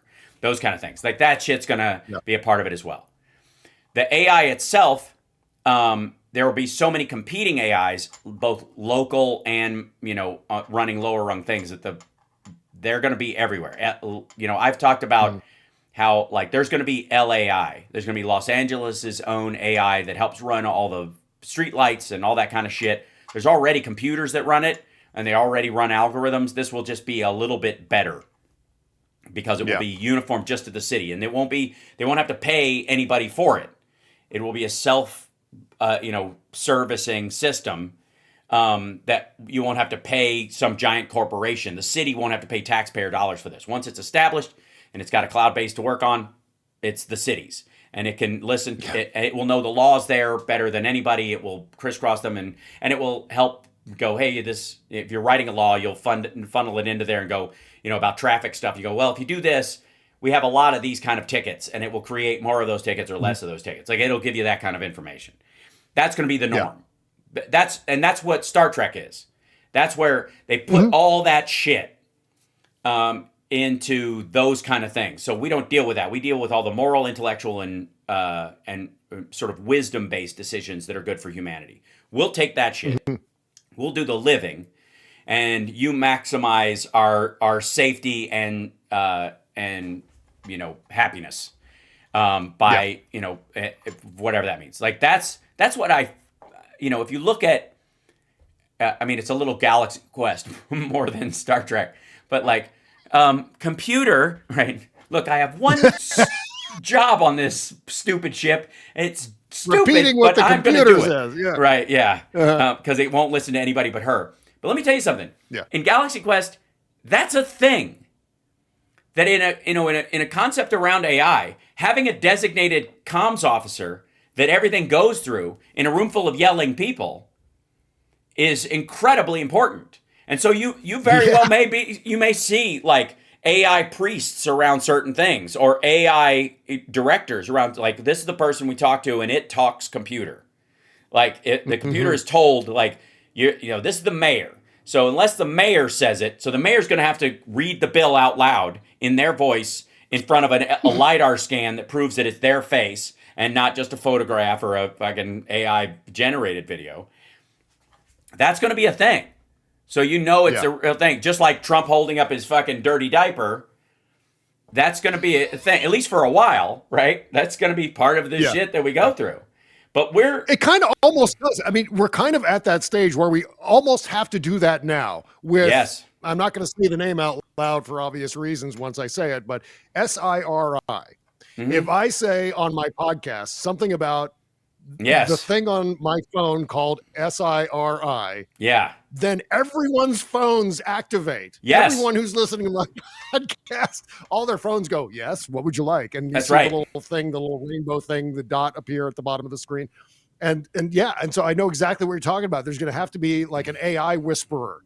Yeah. Whether it's the mayor or the AI, what do you say, the AI priest who talks yeah, to right. That will be and I, I had this bit that I came up with that it was sort of based on an epiphany I had about all like Excalibur or Harry Potter or old like fantasy stories about the crystal of Aragon or the One Ring to rule them all or any of that shit. That basically it's those were the societies who are like I seek the magic word that I will speak into the garage door opener so that the great door of garage will open. Right? We're getting there. Like at one point I was like, you could before they were making like thumbprint things available. Like my house has a fingerprint door locks on it. And so anybody comes that's family or whatever, I just run them through the thing. It stores their fingerprint locally, so it doesn't go anywhere else. But it knows it, and if they need to get in any of the locks in the house, their fingerprint will do it, right? And then there's a punch code if I want to give them one, and then of course there's a camera on it all the time. Okay. At some point, I was like, before that came out, I was like, we need like a crystal that only you have. That if you need to lock down the house. Even if they cut your finger off, they can't use it because they must speak the word and place the crystal of Noctum in the thing, right? And I was joking, yes, right. I was joking about that, but I was like, that's basically what happened. Like this is how Atlantis is born. This is how and I will say that one of the things about Star Trek that I've been inspired by, and I'm curious your feeling about it, is the size of the ships, the utter and the beauty of them. Like they are, even the silly early ones with the satellite dish sticking out of the front of it, which is very V'ger, right. Which would just be like a mini asteroid catcher if they weren't careful. You would, with that technology, you would round it out this way. It would receive the things, whatever, and then you would just attenuate. Anyways. You don't have things that big without robots building them unless you use slavery. There are only two things that build mega structures: slaves or robots. That's it. And so one of the things about that's coming because of robots, and everybody's like, well, if you could 3D print a house, where do the people who built houses go? And like, well, one of the reasons we don't have enough houses is because it's expensive. It's expensive getting people to do this because it's dangerous and you work in the cold and in the sun and you get skin cancer and broken backs and smashed thumbs and the Lord's name being taken in vain on the regular. And right. And so you need robots, even if it's not 100%. There are going to be construction robots, both big and small, both, there's going to be a robot that walks around and does finishing nails. Will it look like a human driving a nail? Probably not. It will probably look like a Roomba with a nail gun in it, and it'll go tick, tick, tick, tick, tick, tick, tick, tick, tick, tick, tick, tick, along the outside of the thing. That's what it's going to do. And somebody's going to build that, and that's going to be the standard thing, and they'll get paid for it, but once it's there, it's there. And people will make homes that way. Once that happens, the cost of building a house and this goes through the floor. And so like the value of a home becomes in its construction and design, the artistry of it. Whether people want to build that, they can't build it exactly like I love this place and these humans still die, so maybe I'll buy this one instead of making one just like it. And I like where it is, and the environment's nice, the land is important. That will become a bigger part of it than the construction costs of doing it in the first place. And that was, and so I'm bullish on all of these things. More so than I'm worried about the jobs that will go away, because we were both importing cheap labor to do it because people had to send money home, because they were from impoverished countries, which this technology will also help because it will be very portable and you'll be able to build houses in Mexico and Guatemala and Africa the same way, and India, in these impoverished areas will be able to use these things so they will live better without having to go someplace, work, and send money home. That's better. Again, if we're using renewables, if we're better at cleaning water and desalinizing water, like that will be a better way for people to live, and then that's when we start talking about getting off world. But if we get off world, it's going to be because of robots. It's going to be because we have people that can work in space without dying, and that's going to be robots for a very long time. And we're going to be sending up into space instead of 4 people sitting in seats like they're in a fucking minivan. We're going to be sending a bunch of robots in a in like a cone shaped holding shape, like whatever, how many we could fit in there. One of them balled up in the center like the fucking like the pit of an avocado, right? And then the rest of them all laying out behind them, just completely overlapping with their disjointed fitting in this thing. And then as soon as they get out, they walk around and build stuff on the moon for us. Right. That's where it's going. And it will put absolutely. And then the question of life will be all work becomes the focus is a career. What do you want to do? What are you passionate about? What you love? And anybody who has needs that can't catch up with the rest of society will have such a low cost of living, it won't matter. That you could live on a certain Star Trek UBI for those folks that would have just been able, if you're talking about intellectual and physical capacity. And that's what everybody's talking about. And what everybody's talking about is what happens to all the people who aren't smart enough to do anything but operate a forklift. That's what everybody's talking about. It's an uncomfortable conversation, but that's exactly what they mean. And if you're going to talk about that, then you go, okay, the cost of goods and services and homes and clothing will be so low that those people will not have to suffer to get those things. We will eliminate the suffrage of their life to that. And if it means that they become, it's my 600-pound life with some of them, then so be it, because it's better than the number of people that lose their hand on an assembly line so that we can all have fucking cheap Cabbage Patch dolls, or Xinjiang people being like this. The cost of labor has become such a faculty of our lower prices that even China uses slave labor from Xinjiang to cut the prices of their already low labor costs.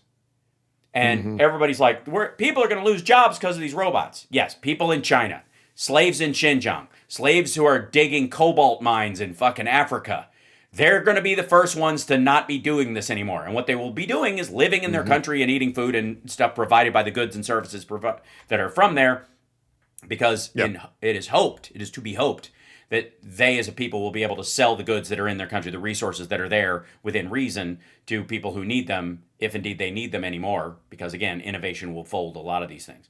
So I don't think there's going to be a bubble. I think there's going to be ripples and back and forth as but the biggest problem for AI companies is that they are currently and robot companies too.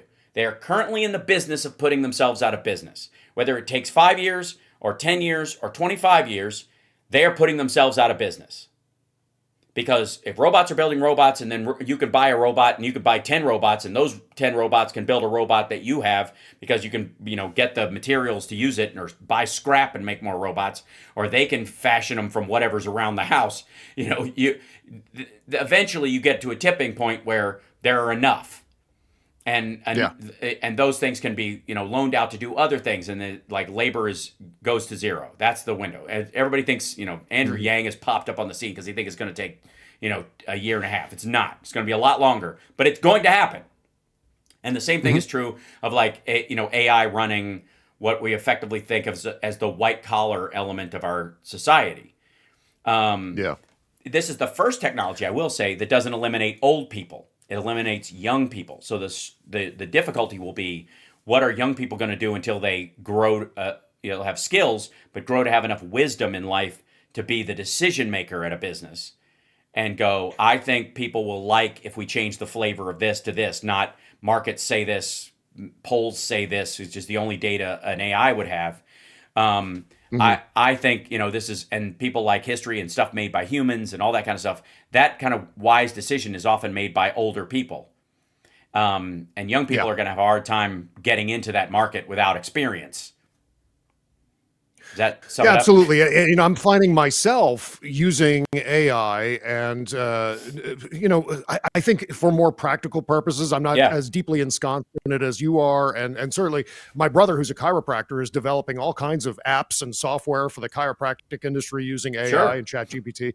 So I'm not that deep into it, but it's becoming more and more intertwined into what I do. For example, I use a platform for my podcast where it creates magic clips, viral clips, my show to use, like viral clips after the fact, and I'm so spoiled now because there's a chat assistant, there's an AI assistant on that platform where I can type. I say I got a 16:9 clip that they've made of my podcast where it's me and let's say you and I talking on my show, and I want to make that. I want to reformat that clip so it fits TikTok and Instagram Reels. So I type into this AI assistant, reformat the layout of this so it's 9:16 rather than 16:9. And suddenly, like with the transformer noise, suddenly I've got a vertical oriented video clip that I can post on TikTok and Instagram. Now it's like if I'm confronted with a platform that doesn't have that, like, what the fuck? What am I doing? How do you mean I have to do this manually now? That sucks. Well, you're Scotty. You're Scotty in Star Trek 4. Exactly. Hello, computer. Exactly right. And then I'm speaking into the mouse. Yes. How quaint. Hello, computer. Yeah. Right. Yeah. Right. And so I find too in my car, I have that CarPlay thing where I can connect my cell phone to the dashboard monitor, and there's no AI in there. And I find myself getting frustrated when I'm saying, no, I don't want to hear that. I'll say to my car, I don't want to hear that playlist from my Apple Music app. I want to hear this other playlist, but start with this song. And suddenly SIRI is going, I don't know what you're saying, Bob. Yeah. It's like, well, that's about to change too. Wait, that's about to change. I'm sure. Before the spring, Siri is supposed to get that smart jump, and they were going to attach it to OpenAI, but now it looks like they're going to use Gemini as the underpinning of it. But I think it'll probably have a mix of, it'll use the personality of one and the hunting, fishing version of Gemini because Google has that going on. But it'll do exactly that. And what it'll do is you're going to have localized AI on all the new iPhones, so they won't need to go to the cloud to do it. It'll understand most of those things there. And that's the other thing that people are hearing about. Like, oh my God, it's going to use Trump even with this bullshit about like, it's going to use 3 times the amount of 100% more energy than we need for the history of we're going to have to burn down every forest to feed AI if we're going to survive, that kind of shit. And in reality, like, it's shrinking all the time. It's requiring less and less. So even these mega structures that they're building as these cloud facilities are going to be half empty by the time they're done making them. Even the XAI one in Memphis, like, he's only building one that big to catch up with the other guys. Once he does, and they've created the model and it's interpreted as much detail as it needs, because there's only so much it can actually incorporate as far as the physics of the universe, reality, information we have, until it becomes an information gathering AI, which means it needs a Hubble. Therefore, it's got to build its own, like satellite thing to gather all information about physics in the universe if it needs that kind of shit to do what it's doing. Once it's got it all, it's got every book, it's got every manual, it's got every newspaper ever recorded. Once it starts asking people to, like, you got old newspapers that weren't digital before the digital age, go scan those for us and we'll pay you. Like, that's where we're almost to that point. Once it does that, though, it trains the model to know this stuff in a capacity that is different, much closer to the human brain, that is smaller in its scale than, say, the books that would be required, or the discs that, I guess it would be books, tape, discs, solid state hard drives. That's the size of the environment to hold that stuff. It actually holds all that information in a much smaller space. So, and it uses less energy. I'm like, I can run an AI on my little localized computer that's as good as ChatGPT 4, that has all the information that ChatGPT 4 has, and be completely offline, and it's like 25 watts. It's nothing. Like, it's a tiny little computer. And that's just going to get better. Like I said, it's all deflationary. And then that starts getting smaller and smaller. Then we start talking about chips. So since we're in the last 8 minutes of the show, yeah. Here's the curveball: quantum computing. Add that into the mix, Hal.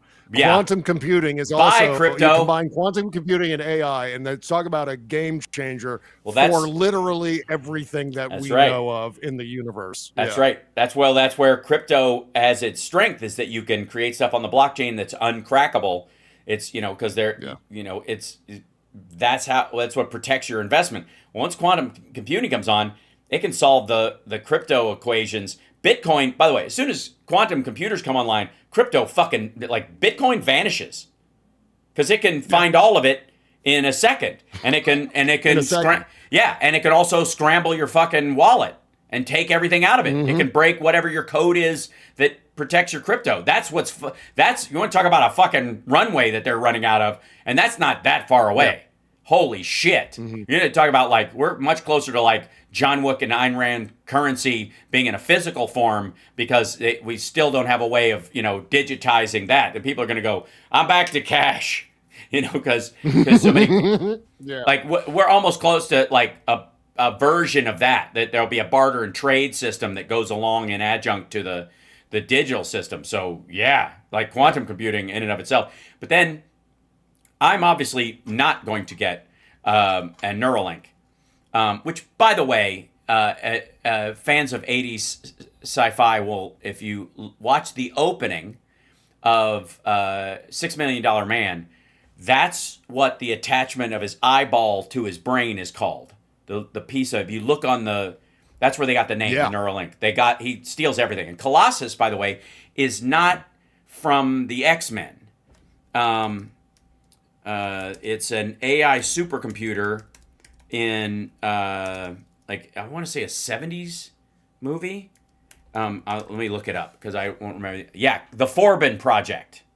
There's a movie called The Forbin Project in 1970 about Eric Braeden stars as Dr. Charles Forbin, who has created a supercomputer named Colossus, built solely for the purpose of controlling the nuclear defenses of the world. There you go. But what the computer does with that unimaginable power to its creators, there it goes. He makes it, basically it's Joshua from War Games. Yeah.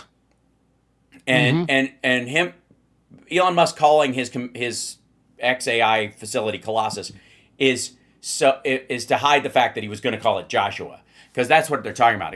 Except Colossus actually does kill everybody. It actually does. So it creates a first strike and responds to that first strike and all this other stuff. And so the Forbin Project and you can't find it anywhere. This movie has disappeared. So I'm fairly certain he bought the rights and shelved it. If you want to watch it, maybe it's on, you can see trailers for it on YouTube. Okay. But that's where he got the name from. So these assholes are just so fucking on the nose. So the question, though, I'm not getting a Neuralink, and even if they can rebuild me and make me stronger, faster, et cetera, and introduce me to a Lindsay Wagner clone. So there will be, at some point, a version of Neuralink that is either permanent or semi-permanent. My dad had a cochlear implant. So he had a little magnet right here and a little resonant thing that they put in there, and then you'd put on the hearing aid part of it when you wanted to use it. You could take it off. And I think that's more than likely what you're going to see before. I mean, there will be people in Japan and people who stood in line for the iPhone and the iPod when it came out who will get the chip right away. And I've joked that I can't wait for my iPhone to become a iPhone. I want it just melon ball my eyeball out and just put the fucker in there. Just get it over with. I'm tired of looking for it, right? You imagine getting off you leave the subway and you're like, oh fuck, my eyeball. I left my eyeball. Feel naked without it, right? I left my eyeball in my other pants. What would it take? What would it take for you, Bob Cesca, host of Trek Politics and futurist that you are? What would it take for you to get some form of surgical implant, or again, a 50-50 one, which again attaches to you but can be removed, which I think will be the thing.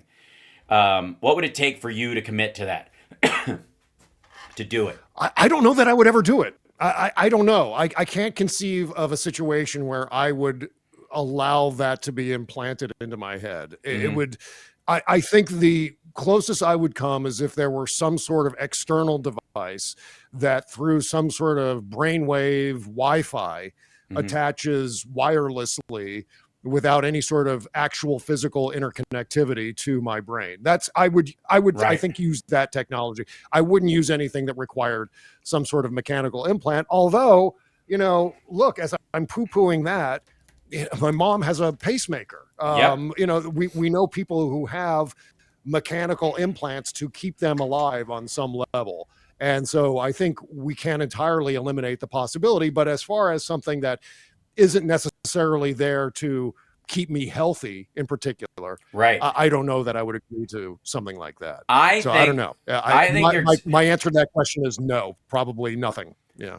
I think that's why we see so many headbands and crowns both in sci-fi and in fantasy. Yeah. Because let's imagine a world where you had to be the one to spoke to the AI. You know that tribe that built airplanes because the World War II pilots flew in and helped them, and so there's been that story about those guys who built mock-ups of planes like they thought they were angels, and to the American military. And I think I've made this point for a long time, but the human brain, 125,000 years in its current form. Hasn't gotten better, hasn't gotten worse. It's about the same in 125,000 years. And in 200 years, we have gone from steam engine to nuclear power and off planet. And with the same brain. I was just talking about this last night with Kimberly. Oh my God, it's amazing that you're bringing this up because I was just having this conversation. Crazy. So yeah, that's it. It's time to blow the minds. So the question is, how many times have we done this? Right? That would be we build to Atlantis and then puh, and then we did and then puh. And then the idea is that the vast majority of people that were on the planet at some point of a certain ilk just went, fuck this joint, and left. And then everybody was left behind, didn't know how to run anything. And then it collapsed, and after about 10,000 years, everything basically turns back to rock, gravel, and soil and water. And they have to start from scratch. But they, like these people that built these mock-ups of airplanes, maybe the people who ran the supercomputers and stuff wore these crowns and headbands that they could take off and still be a human being, but when they put it on, allowed them access to this incredible computation ability, incredible knowledge, and all this other stuff. And so all the crowns that you've seen royals wear over the years with gems in the center of it and stuff like that, like my seeking of the great garage door opener of Garage, it's like them wearing a garage door opener on their fucking forehead without the mechanics of the garage door. Like the people with the garage door left, and they're just wearing the thing on their head and going, I have the power of Garage, and once the enchanted ones arrive and reinstall the garage door opener, the people of Homa Depot or the people of Loe shall deliver unto us the great garage door. I and only I can click this and open the garage. That there's an element of every old sci-fi movie. I kept seeing everybody wears headbands. Big in the 70s. And I think this was their part of futurism, is like, how human can you be and still use all of this shit? How can you start the singularity without ending humanity? And the obvious thing is wearable jewelry. Bindis themselves, you could argue, would be another example of this, that there were these high-order human beings who contacted everything with like a vision, from the Avengers-style chip put in their forehead, that you can remove, but when I put it there, the technology is so high that I can talk to the computer and do all this kind of shit, but if I need some alone time, I just peel the fucker off and break it and get another one, later or something. In Logan's Run, everybody had these like thin headbands, like they would put a piece of string. I'm like, that didn't keep sweat off your head, so what is that? And I was like, maybe that's where it goes. Maybe that's what we're talking about, is that, glasses are becoming the thing with the meta glasses. Maybe we all just end up having some sort of like over one eye kind of thing, or a piece of jewelry. And that piece of jewelry, your little, pendant, is enough to hear your voice, know it's you, and you could tap it like a transmitter thing, and it knows you're talking to it, and then you can tell it to shut the fuck up. Eventually, it learns what you need. So maybe you're right. Maybe it doesn't become something permanent, but you're wearing like headbands and that kind of stuff that connect to your head, that allow you to interact with this thing, that you can take it off if you don't want to do it anymore. Right, and we're kind of partially the way there, aren't we? With the rings that you wear that connect to your phone and can actually monitor your health condition, and so that's a big step forward toward, I think, that solution, because I think you're going to find a limited market for implants, and ultimately it's going to end up being a wearable device that somehow links up to your brain. I would be surprised if they weren't already working on something like that. So I have that can scan whatever you're thinking. Yeah. So I have this little thing that like TikTok people apparently can use this if they want to be super lazy, where they can flip through videos. You can go up or down, and it's basically a page up, page down kind of thing. And I was like, maybe I can use this on the show when I'm changing scenes, where I don't have to stick to this thing. I can switch back and forth through what scenes I'm in and that kind of stuff. So, and these are super cheap, and they're silly and whatever the fuck. And you wear them like a ring or something, but I don't think it's that far off. Imagine, if you will, like every piece of jewelry we've ever worn, every crown, every wedding rings, whatever it was, are a mock-up of a primitive brain's version of Neuralink jewelry. Yeah. That's where it all came from. That the king was the guy who was the AI priest.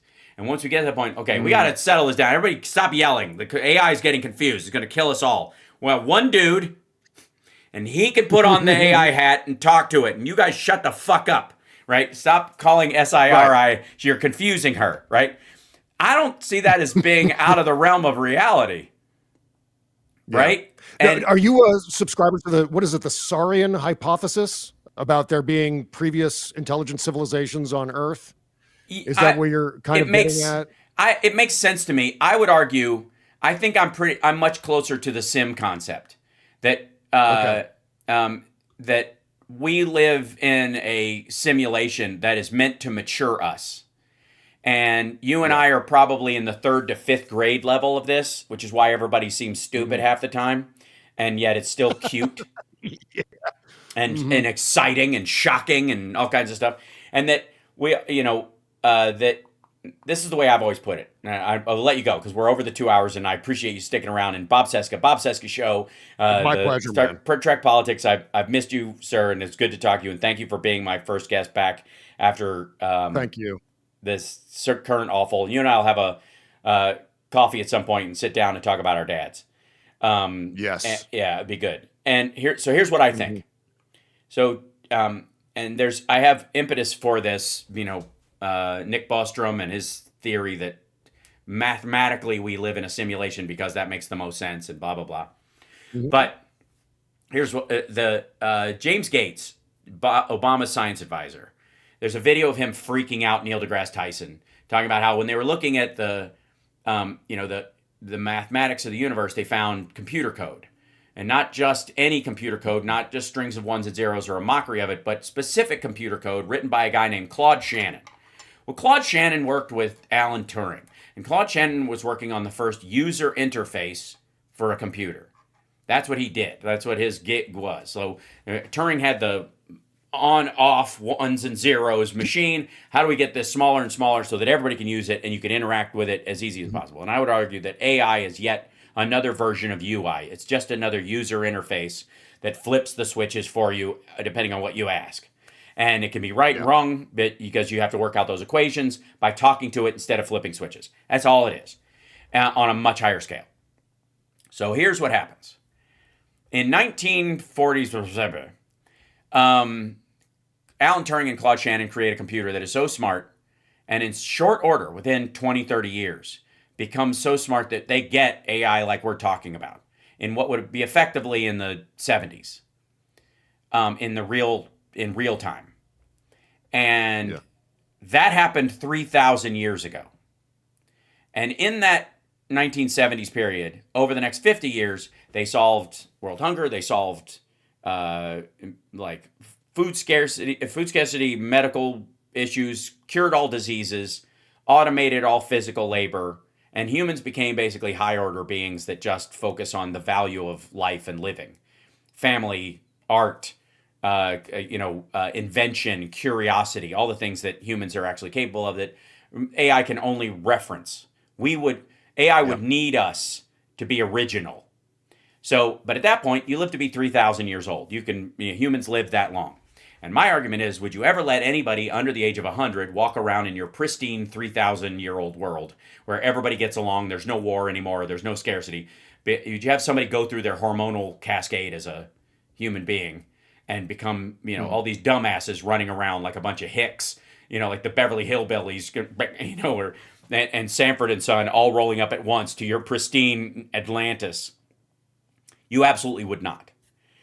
So how do you train your kids in that situation without them being kids? You send them to a school where they are immersed in a ancestor simulator, and they live entire lives, thousands of lives, over and over and over and over again to mature them as victors and victims, as inventors and impoverished people, as the weak and as the strong, as man and woman, as whatever, and back and forth.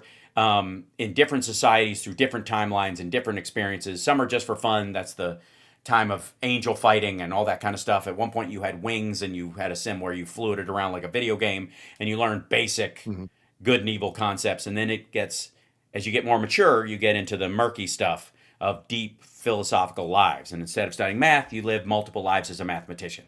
Instead of studying music, you live multiple lives as a musician. So you learn it intrinsically to yourself. Each new life, you forget what you learned because they stop your brain from remembering. But when you come out, you remember all of it, all the lifetimes. And by the end of this, after 10,000 lifetimes and about 5 years in school, because you can do it in an hour, you walk out 20-something with the life experience of 10,000 human beings who live to be 80, 90, 110 years old. And wow. you are matured in a way that is materially impossible in our lifetime. So that when you're allowed at that age, which will be about the age you will maintain because you will not age like we do, we will have cured aging in that theory, you'll walk around with that depth of maturity. And you'll understand the other people that are there because you have seen so much love and death and hope and fear, and you've gone through that. You beat your fear. If you look at like defending your life, there's an argument that that's what they're just leaving the sim in this argument. That's what I think we're actually in. That's why some of it's so silly and why there's those little coincidences and stuff, because it's programming. And sometimes some people are here and they get hints because they need them. Some people have a guide, so they're very religious. They're literally brought here by a teacher's assistant named Jesus, and he walks you in and I'll be here when you're ready to go. But you're young, you're 7, whereas there's some 15-year-olds here who don't necessarily need that anymore. They view themselves as atheists because they're like, I don't need you, I'm fine. I'll do this by myself, right? That's that, and then you go back and forth, and it isn't God on the other side of this. It's humanity. It's a higher level of humanity that's learned its lesson, that's bettered itself, that lives in peace and harmony, that celebrates diversity and differences without being attenuated to it, and honors creativity and happiness and exploration and excitement, love and adventure over everything else, because that's what makes us human. That's my theory, and I'm sticking to it. And it doesn't have to, it's not metaphysical at all. It's just, I think it's actually just a material reality. I'm so there with you. In fact, I've been thinking about this since going back to Star Trek. There was a Next Generation episode. I believe it was called Ship in a Bottle. And it revolved around this holodeck character named Dr. Moriarty, who in Next Generation is Sherlock Holmes's nemesis. And he becomes self-aware. This holodeck projection becomes self-aware, and in order to ameliorate his discontentment with being stuck in the holodeck, Geordi creates software that simulates the entire universe and sticks Dr. Moriarty and his wife, I haven't seen the episode in a long time, but sticks them into this program where they believe they've transcended the holodeck and are now free to roam the universe, free to roam the galaxy, but it's all a simulation that happens in this cube that sits on someone's desk. And ever since I saw that, I was like, yeah, you know what?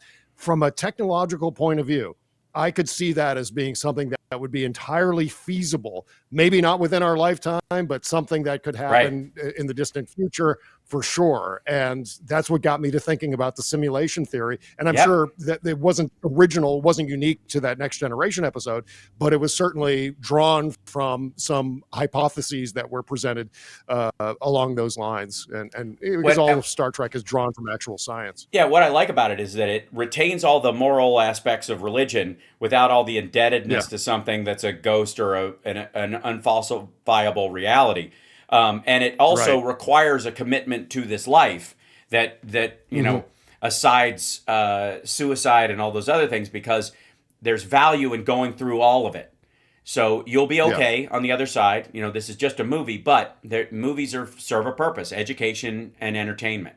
And all of these lives we live serve education and entertainment. And as tough as they are, they come with, you know, that's the price of beauty in this space. Anyways, it might not be on the other side of this, but the value of it is that it, you know, it can keep you, you know, engaged in this stuff. And it doesn't mean that people suffer for no reason. It's that suffering actually serves their maturation as a human being on the outside of the simulation. In the same way that when you play a video game, you know, dying in the video game, even horribly, doesn't necessarily affect you, but it builds your skill as a player, right? Yeah, right. There's no real death in it, and it might be annoying and scary and irritating at the time, but the reality is that it makes you better at playing the game.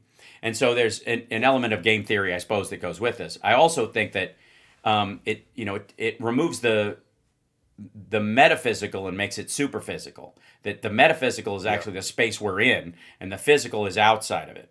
And that what better way, though, to create, like, to learn something than to have a simulation where you live a life as a winner in an area, or even a failure, as, you know, like, this is what I learned from this, is if I'd only gone for this, or if I'd worked a little harder at this, or if I'd trusted myself or trusted someone else that I loved a little bit better, I would have been better. Let me go back in. I'm going to try it in this next life, run through similar things. That's why the old idea that you reincarnate with friends, that's been around for a long time. That would make total sense. Those would be classmates, I guess. People or family members. That makes sense, right? And none of it's mystical. Yeah. None of it is like airy fairy. Like, I think this is a logical way you would teach your progeny in the future. What's the purpose of this subjectivity of this theory, where you're in this avatar experiencing your life in this simulation, but you don't realize that you're this other consciousness that's inhabiting the avatar? You're actually fully immersed in the experience. I guess I just answered my own question. Yeah, right. In order to fully immerse you, to make you believe that that the simulation is fully real and that you're a real character in this, to really learn the lessons. Is that the point of it? Yeah. Imagine. Yeah. Okay, so think of the movies you used to like watch when you were a little kid, and you know, even the cartoons you used to watch. Like, I love the Charlie Brown specials, and I view them every so often, and I think they're adorable. But my favorite animated feature of all time is Ghost in the Shell, which, by the way, there's a lot of this in that as well, I'm sure. But as you get more mature, the depth of your experience, you can get tired of kind of rudimentary Pong-like video games. You want something that has some depth to it, some cutscenes, some character. And so if you'll notice, games, as they get more complicated, have these kind of storylines embedded in them. And that it's not about just winning and losing against a team, but, you know, you're carrying out a quest or something like that. And you can see that people who play a lot of games end up moving in that direction. The same thing would be true of a simulation. That there's in the beginning, you may be aware. You may be just in a little, like, amoeba simulator splitting. You're like, this is the experience of splitting cells, and that's what it feels like on a baseline. So you could take a biology class by being a single cell organism that evolves into dual cell, and you break apart, and you feel all of that when it happens, and that teaches you what it's like and how it works, as opposed to just watching it on a, you know, like you and I had somebody with a film strip going clunk as a record plays, right? So as it gets more complex, you need it to be more complex, and your commitment to that complexity gets higher. So I would argue that the people who go through the most challenging stuff in life, people born with spina bifida or other diseases, people who go through, you know, like horrible victimization and that kind of stuff, these are people who on a you could call it spiritual, but in the real sense of going, okay, let me deal with some of these really hard lessons in life. I'm going to take these on, and it's going to suck. It's going to feel real. I'm going to commit to not knowing that I can just close my eyes and not be here anymore. And in doing that, I will understand suffering when I come across it in the real world in a way that is more profound than if I'd ever just heard about it. And that has value. So you would absolutely commit to this horrible experience. It's not that God, why would God allow, good people to be hurt? It's that good people choose to experience that hurt so that they can learn the empathy lesson. And I would argue there are waves of classes that probably come through this school that are afraid to learn that lesson. And you can see that like maggots are rejecting the idea. These are people who got into the game and said, okay, I'm going to learn my lesson, and now are rebelling against it in class, and they get a D when they get out, and they have to do it again. You're like, that's what it means when you don't learn your lesson. You don't have a choice whether to learn your lesson. You have a choice whether to learn it through joy or through pain, I think was the thing in the I want to say Course in Miracles, but anyways. But that would be the idea, is that the deeper you want to learn it, the more committed you would become. And there may be cartoon universes where your commitment's very low, and you just go in it like you play it like a video game. You're like, okay, how am I going to learn to dance? I'm taking a dance class, and we're all cartoon characters, and I'm learning these motions like it's like the Matrix. They shove. I know kung fu, and without the spike. But what's your real lesson here? Both the challenge of learning something on a cellular and soul level, muscle memory, and the psychology of it, the spirit of music, the spirit of art, the spirit of engineering, diving into that without all the previous tools you have. So of course you would want to forget it. It would be important that you do. So you learn from scratch each time, and that process of learning from scratch is what teaches you deeper every time. Because if there's a thing you missed, the only way you're going to find it is not by somebody just telling you, but by going past that off-ramp you missed every time and going, oh, fuck, right there. Okay, that's what I was supposed to focus on, why I couldn't learn it or whatever. And it's only an hour of your real time outside the sim, even though it feels like 85 to 100 years here. Right. And I'm going to let you go because I've held you way over, and I love you, and we need to have this conversation like regularly. Yes. We could be going another couple of hours, because I was just going to go into the realm of reenacting. The whole idea of like Civil War reenacting is a very similar concept, believe it or not. Ren fairs, fucking Burning Man, going dressing up at Comic-Con. We learn through imitation, and the more deeply we feel it, and the more commitment we have, the deeper we learn those lessons. If you're just doing a sim of the Civil War, right, every year, which I've been in, by the way, that picture famously of my dad and I in buckskins, that was taken the day I should show you. It's in the other room. I've got a glass plate photo of me in full Union regalia in the other room. There you go. I wish I could show it to you right now. Yes. Yeah. So that comes from, if you're just faking it, as it were, every year, like you would go to a Ren fair or something, it might take you multiple times going there before you finally felt like, today I felt in it. And I understood what it was like to be there, even to a small degree. And that taught me a lesson about what these people went through that I had taken for granted. For example, that's what you would do. Well, if you could do that on a mass scale with a headset and a neural pump, whatever, you could do it at home. Fuck. You go like, I want to watch this. I want to watch Braveheart, but I want to be William Wallace and go through all of it. Not just watch his wife's throat get slit and ride into town thinking they're going to probably kill me. I probably won't survive this. Not just watch that scene happen, but be in that scene. Be her, even. Be, and even if you want, if you're a wise ass, be the king or whatever, The problem with Scotland is it's full of Scots. Right? Learn your lesson by dying of tuberculosis while she whispers that your progeny's actually going to be Scottish. Right, that kind of shit. There's value in commitment. It's like when you're watching your favorite movie and somebody's talking during it or going, "That looks fake." Like, shut the fuck up. I know it looks fake. I'm suspending my disbelief because I want to feel this. The same thing. How far? So, cave paintings to little music banging on drums to plays to Athenian and Grecian, like theater productions about the gods, to Shakespeare, to movies, to VR.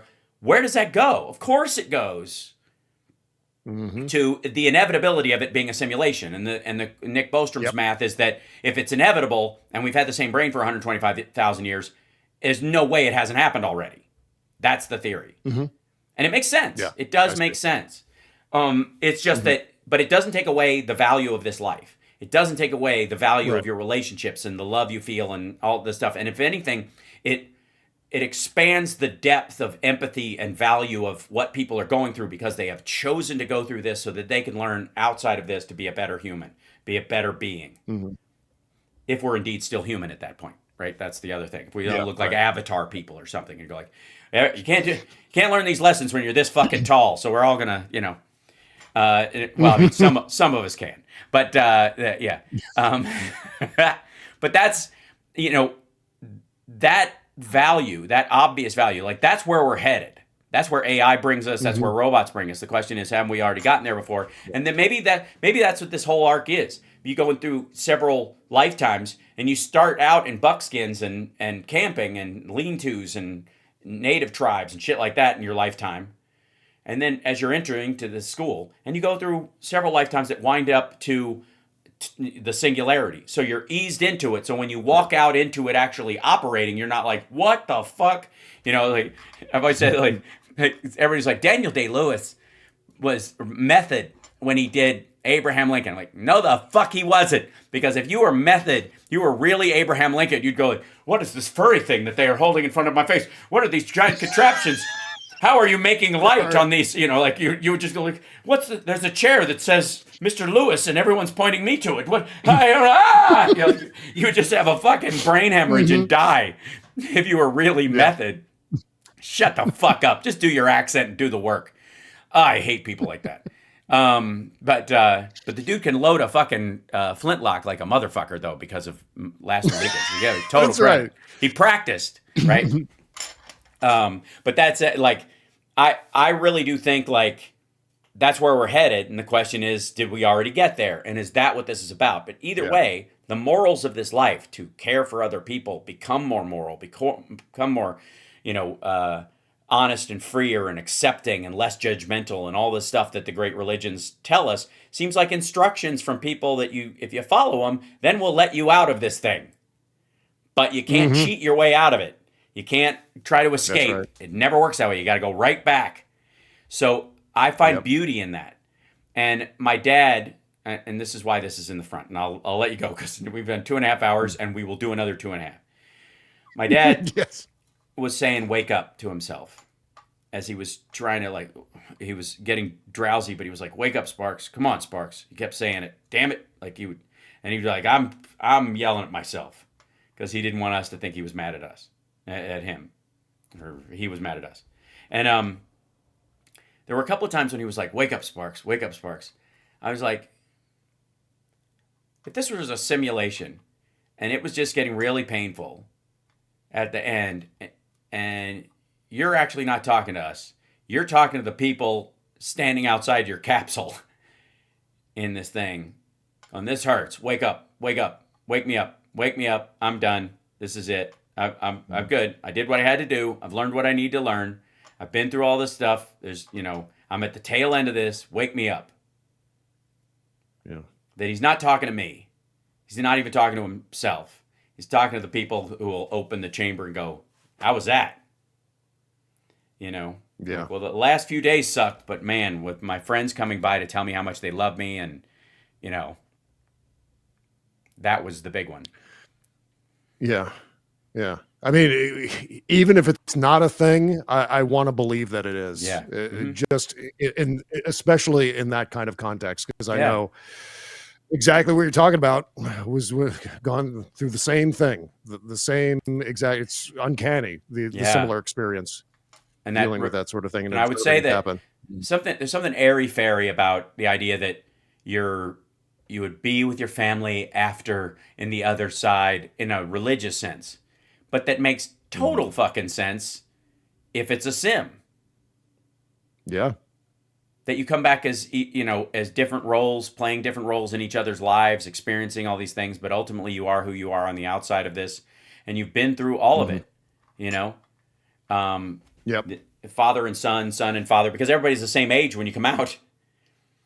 You know, everybody looks the same basically. So these experiences of that this short time in this space give us has a glory to it that is necessary for our interactions on the other side. If you never get sick and you can, effectively, leave the planet and do all these other things, that's where the glory of them, and we've recognized that. The idea is that we know that. We know that there's a value in challenge that has a depth that maintains us as a soul, that maintains our humanity.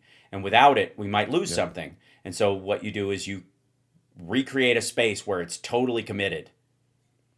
And people go through that, and therefore you still have that soul growth without having to sacrifice your physical person or die just as you're getting wise. So that's my theory, and I'm sticking to it. Yeah. Another Next Generation required homework viewing for those of you who haven't seen it. Inner Light, the episode called Inner Light from Star Trek The Next Generation, has a very similar, not exactly what we're talking about, right? But Captain Picard encounters a probe that allows him to experience 50 years of someone else's life on an extinct planet in just 20 minutes. And he carries that memory forward. It's not like, here's a history book of this extinct planet. Right. It's, we're going to make you experience what it was like to live on that planet. Right. Through this probe, and it's only going to take 20 minutes, but in your mind, it seems like you were there for 50 years of your life and fell in love and got married and had kids and tried to solve the problems of that world and all of it. It's just one of the most fascinating. Last Temptation of Christ. That's what that was. Yeah. The Last Temptation of Christ is he on the cross, he gets to experience in a moment of mercy, because he has these physical feelings that because he became a human, he has this moment where he can last live as a man in the hours that he's on the cross or whatever is the idea. And that he, realizes he would have chosen to die human as opposed to be God on the other side because of the beauty of life. And that's even with the suffering, even with the pain. And that's the lesson that is heretical to a bunch of, like highly religious or orthodox types, but sings the song of humanity. Yeah. So you're a good dude, Bob Cesca. Well, let's talk dads. Yeah. Yeah. Let's talk dads over some coffee one of these days soon. I insist. I'm gonna come your way. You're in DC, correct? Still? Yeah, around that area? Yeah. Yep. Okay, I'm gonna make my way. I'm gonna make my way that way fairly soon because I love snow. And so I will be there for some of it. So I'll let you know, and we'll keep that. Right. And everybody in the chat, thanks for hanging out with us today, as well. I know I didn't get to really address much of the what you guys were saying, but I'm glad we got to have this conversation with a bunch of people, taking it in and absorbing it. My only assignment for the chat room is just sit with it. Sit with what we were talking about today and see how it matures as an idea, because we don't do that a lot in this day and age. I had a conversation with my son about his grandpa passing, and we talked about a few of these things, and I didn't want to hear like, hey, tell me how you feel about this, tell me what you're going through, because I feel like we become performative in our communications in those moments.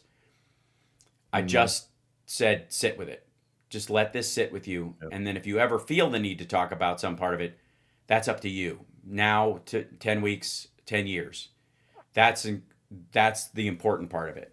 Because I want to know what you really experience in this, not what you would respond back with a mix of stuff you've heard before and stuff you think you're supposed to say and stuff you hope is true. So, yeah. Anyways, you're awesome, Bob Cesca. Thank you for being here. So are you, it means man. a lot. Thank it means you. a lot. And I'm going to go weep now. So you're awesome. And yeah, I'm not kidding. So you're awesome. And I will talk to you very soon. Take care of yourself, and we'll see you soon.